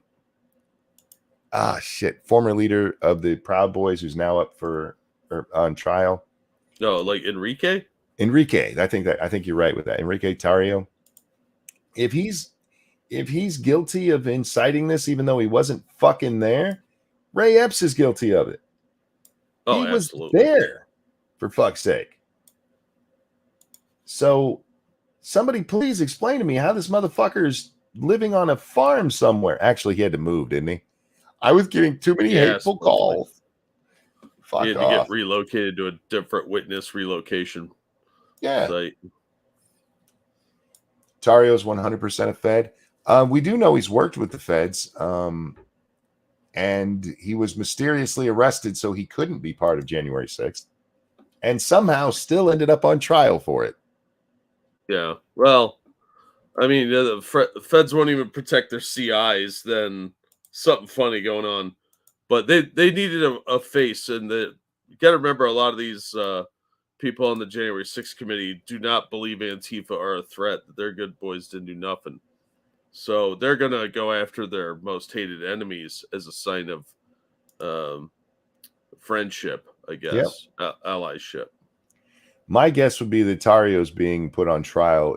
It's as much a show trial as the January 6th committee was. Oh, absolutely. I don't think he's going to get a fair trial at all. I think he's going to be found guilty and nobody will pay any attention to him anymore. And he'll do like 6 months in Club Fed. And then he'll mysteriously be allowed out. Or he'll get sad. My guess is he just kind of disappears and nobody ever pays any attention to him again. But we do know he's been a confidential informant for the FBI before. That has come out. And it is weird that they suddenly decided to arrest him for the flag thing, which, by the way, under U.S. law, I mean, you could arrest him for theft, I guess, of a flag, which is a misdemeanor crime At best. At best. But he set it on fire. It's a hate. No, it's not. No, that's been the left made that legal. Yep, burning flags. That's U.S. law. Check it out. I didn't make this shit up. That's a constitutional right, thanks to the anti-war lefties protesting. And in that case, the flag that was burned, the American flag that led to all of this, was stolen. Yeah. Yeah. So sorry. I mean, I can read. I might not do it out loud very well, Jack, but I can read. I guess the takeaway from this is it's proof of what we've known, because we already had hints of it. We already had the video that they didn't want to release from the Senate. We had the autopsy from Michael Sicknick. We've seen Ray Epps we've been covering it for well over a year now. Oh yeah. So none of it's exactly new. The interesting part is going to be how the press reacts to it. I wonder if we're going to see anything. I do think that Adam Schiff will probably come out and somebody, Dangerous looked it up for us. He hadn't spoken yet, but I'm sure he'll release some stupid ass statement about this. Oh, likely. But this just reinforces once again, we were right. Yep. Remember, guys, your best news source is a cartoon monkey and a stick man. Yeah, well, we didn't say the world made sense. We just said we were right. It's just, oh man. I watched that tonight and there were parts of it that I didn't know. And there were parts of it that we did. I do think I keep saying Hunter. I do think Tucker should have gone a little farther into the stuff with Sicknick. I hope he does more focused shows on each of the things he talked about, because there's more focused stuff to do. Yeah. But I just think it's going to be ignored, unfortunately. Yeah. Unless he does like a series of these, it's going to get ignored. Even if he does, if it's only Tucker who talks about it, it'll just get buried. Again, it's only a scandal if the press decides it is. And they're going to decide that the scandal here, as Oliver Darcy said, is that he's trying to downplay the January 6th violence. Well, hopefully the other right-wing media will get on this and run with it like a crazed dog. But I don't think a lot of them are even that interested in pointing out the lies here. Faithless, I agree. Far too big of a story for a single show. Yeah, that is a good primer show that he did. But I would like to see specific, okay, we're going to go over Sicknick and all of the shit that they did. Because there's so many examples of the press and politicians repeating that lie when we knew.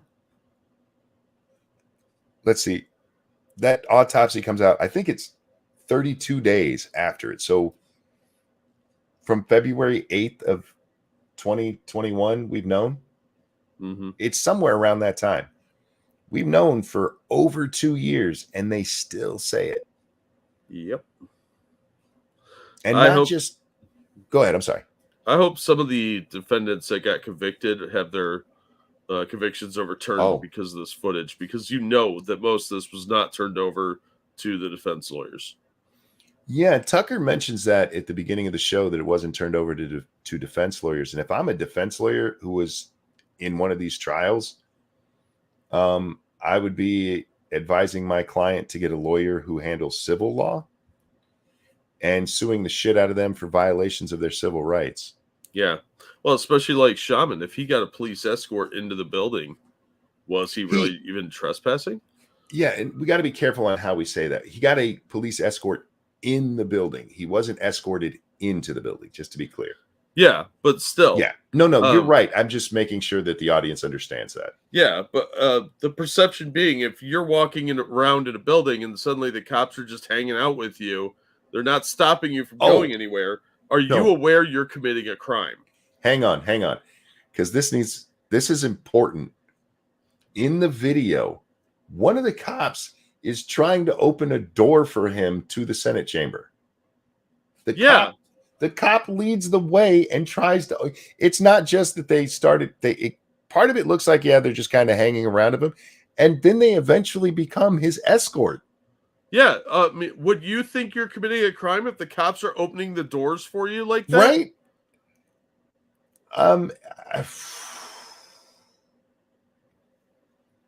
You can't sue on something you were convicted of. He wasn't convicted. He pled guilty, and you absolutely could sue for them not including all of the evidence against you. Yeah, if they don't release exculpatory evidence or evidence that they have against you, you can sue. That's withholding evidence. It goes into discovery. That is a matter of discovery. This is well settled case law. So, and every one of them should be going, whoa, we didn't see that. How much more is there? People are jailed that have their convictions overturned. True, happens quite often. You can sue because of exculpatory evidence. Exactly. You cannot withhold evidence. Exculpatory. The vice president could fill you in on this shit. Yeah. Well, it's funny too because lawyers are well known to love exculpatory evidence because you don't know exactly what would change the mind of a juror. Yeah. And seeing them led around, even inside the building, even if it was halfway through, and the cops are trying to open a door for him, some jury member might be like, okay, that does look a little fishy. Yep, you don't know. And it would change your mind. Let's say you're the shaman's lawyer, right? And he's like, look, you're facing 20 years. They're giving you 4. And with the evidence here, you did go in there. If I were you, I'm going to take this 4-year deal. And then you see evidence of the police walking him around the building, trying to open doors for him so that he could get to the place where he supposedly did something wrong. And you're like, you know what? I'm going to take that to a jury. Yeah. And on top of that, what other video surveillance did Tucker not get? Is there more footage out there? Not just not show. He couldn't possibly show everything. Yeah. So it's interesting. QAnon Shaman was smart to take a plea with what he had. Sure. Yeah, that was unfortunately probably his best bet, and even that was bullshit. Turns out. Plus, how much lower of a plea deal could he have got if they had that evidence? Even if he's going to take the plea deal. Yeah. He ends up with 4. Maybe he ends up with 6 months, which probably still well over what he should have got. But yeah, should have been a ticket. Them holding back evidence, one, it's illegal. It's absolutely fucking illegal. Yeah, it's the a civil rights violation. Yeah, the prosecutor involved should lose his law license for this. Absolutely. But you know that there will be no consequences to anybody that withheld this information. Yep. Because that's how our system works now. So anyhow, it's interesting.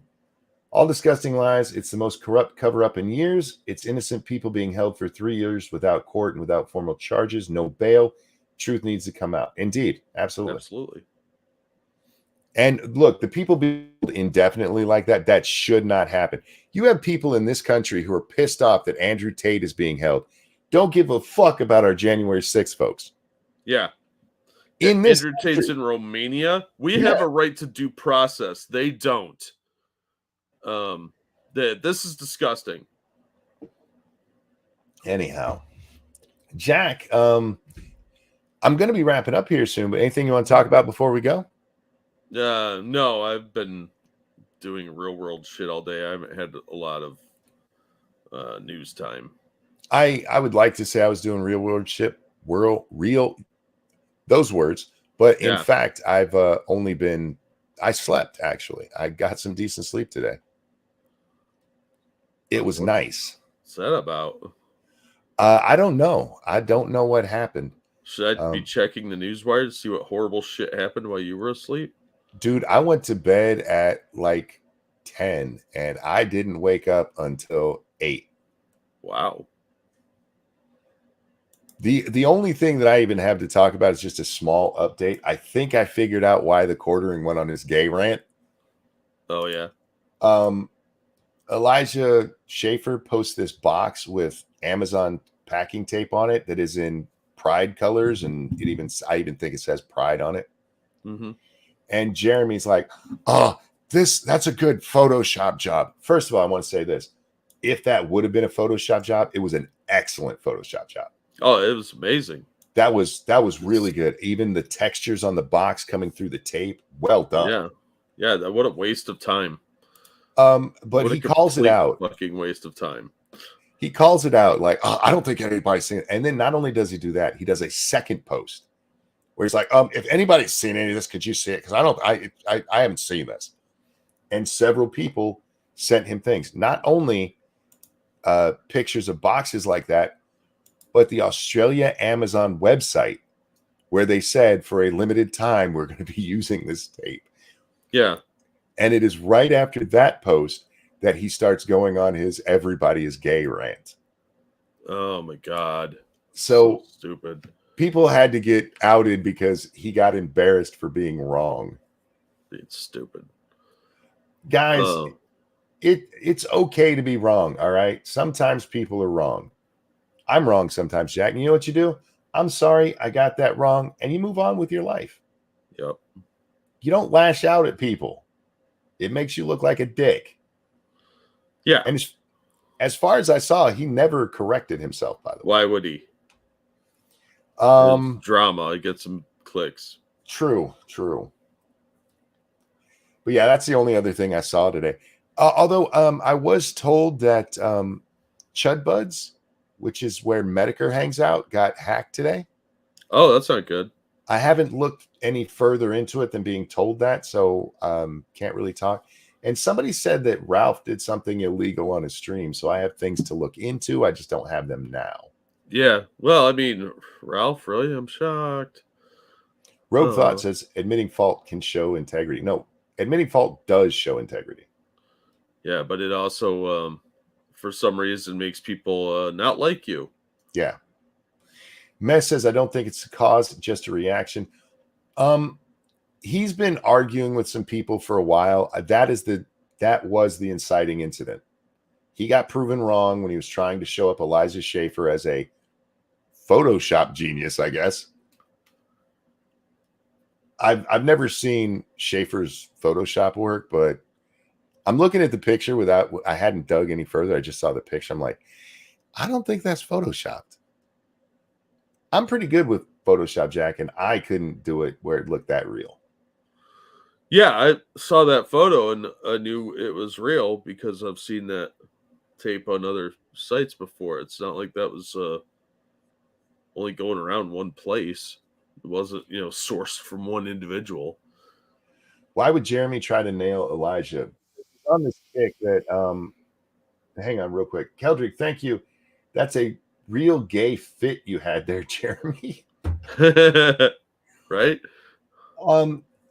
He's been arguing with people, and he's got this thing where he thinks people are spending too much time on trans issues. People, you shouldn't be caring about the drag stuff. He's got set. Look, go read it. It's his Twitter.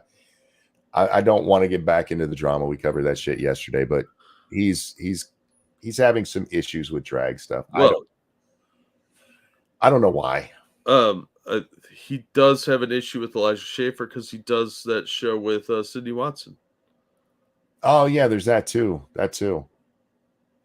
And embarrassing somebody for being a faking some of this to make fake outrage. That would have been a win for him, and instead he put his foot right in his mouth. Yeah, dumbass. Phony, a great big phony. Have you watched any of the Atlanta stuff going on? Anonymous asked. Atlanta stuff. Oh, down there with I saw a headline about it. Who was it? Marjorie Taylor Greene was going down there to call for some action against Antifa to be called a terrorist group for what they're doing at the police city down there. Mm-hmm. That's all I saw of it. But a lot of footage came out from the cops of Antifa burning stuff and throwing things at the cops like usual. Yeah. But interestingly, I happened to be over helping my parents today, like usual, and Dad had Fox on, and they talked about what was going on at Cop City, and they never once called them Antifa. And they are obviously Antifa. There's a bunch of people dressed in black, and that was as close as they got. I want to talk about that, but first I have to read this from Mick. Jeremy needs one of those on his Twitter. That might be the truest thing ever said in our chat. Yeah. Yeah. Anyway, we know it's Antifa. They've taken credit for this shit. Yeah. Yeah. Over and over again. If you go on Twitter, you can easily find Antifa accounts talking about this and telling people to go there and bragging about it. And by the way, one of the people arrested there was French. Ebony asks, isn't it also going to be there was a Frenchie involved? Sounds right. Were they wearing a yellow vest? It's also going to be a firefighter training station. Why name it Cop City? Because they don't want it there. The police aren't naming it that. The Antifa is. They call it Cop City because they want it to sound ominous and threatening.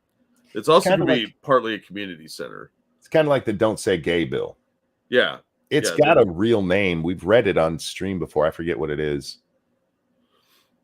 But yeah, it's not the real term for it. Yeah. But the fact they arrested like 39 people and one of them was a French agitator probably means they're going to ramp up the violence a little bit. But we are far from done with this nonsense, I'm sure. They should have gone through and cleaned them out immediately and put a perimeter around this place and been like, no, do not come in here. This is the Cop City we talked about a couple of weeks ago where one of their idiots got killed because they shot at a police officer. Yeah. Remember, he was unarmed, even though he fired a shot that put a cop in the hospital. And they found a gun. Dangerous, thank you. He says that it's Atlanta Public Safety Training Center is the actual name of it. So there you go. Yeah. Also, there is a fence around the actual construction area. The Antifa people are in the woods right next to it. And they've been burning cars. There's the one story of the guy who he just got turned around. He was in the wrong spot, and they chased him away from his car and set fire to it. Yeah, and they set fire to a bunch of construction equipment now. Yep. And they were burning all kinds of stuff, causing all kinds of mayhem. The few that they terrorism.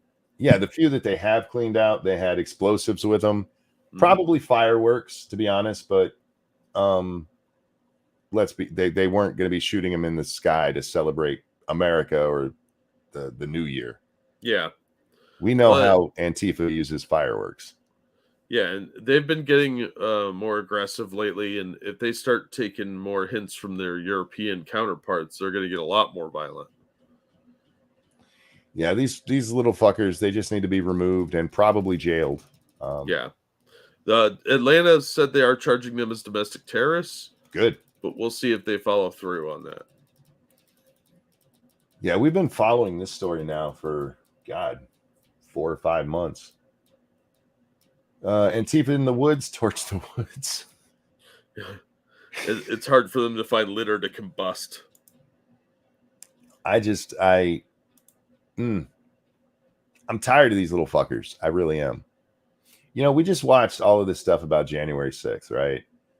And again, we have to say this every time. Yes, there was some violence, but most people were just there. They were tourists. They were walking through, picking up fucking pamphlets and shit. Yeah. Most of them weren't going into Pelosi's office to steal her laptop. Meanwhile, you have these assholes down here, and this has not made the national news much.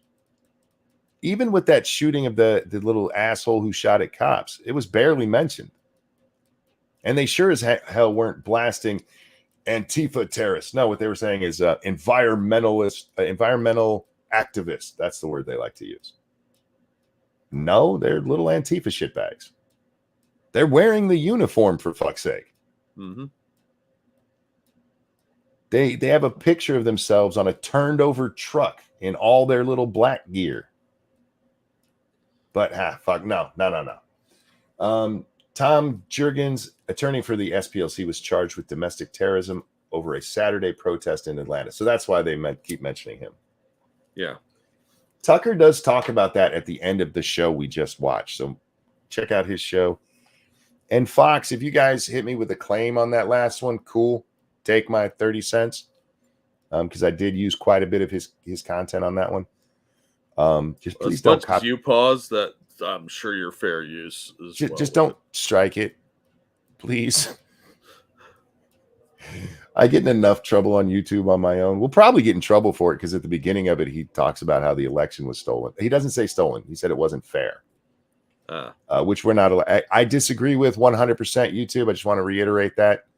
It was good for your skin and your hair, and it'll help you be fertile. That's how good that election was.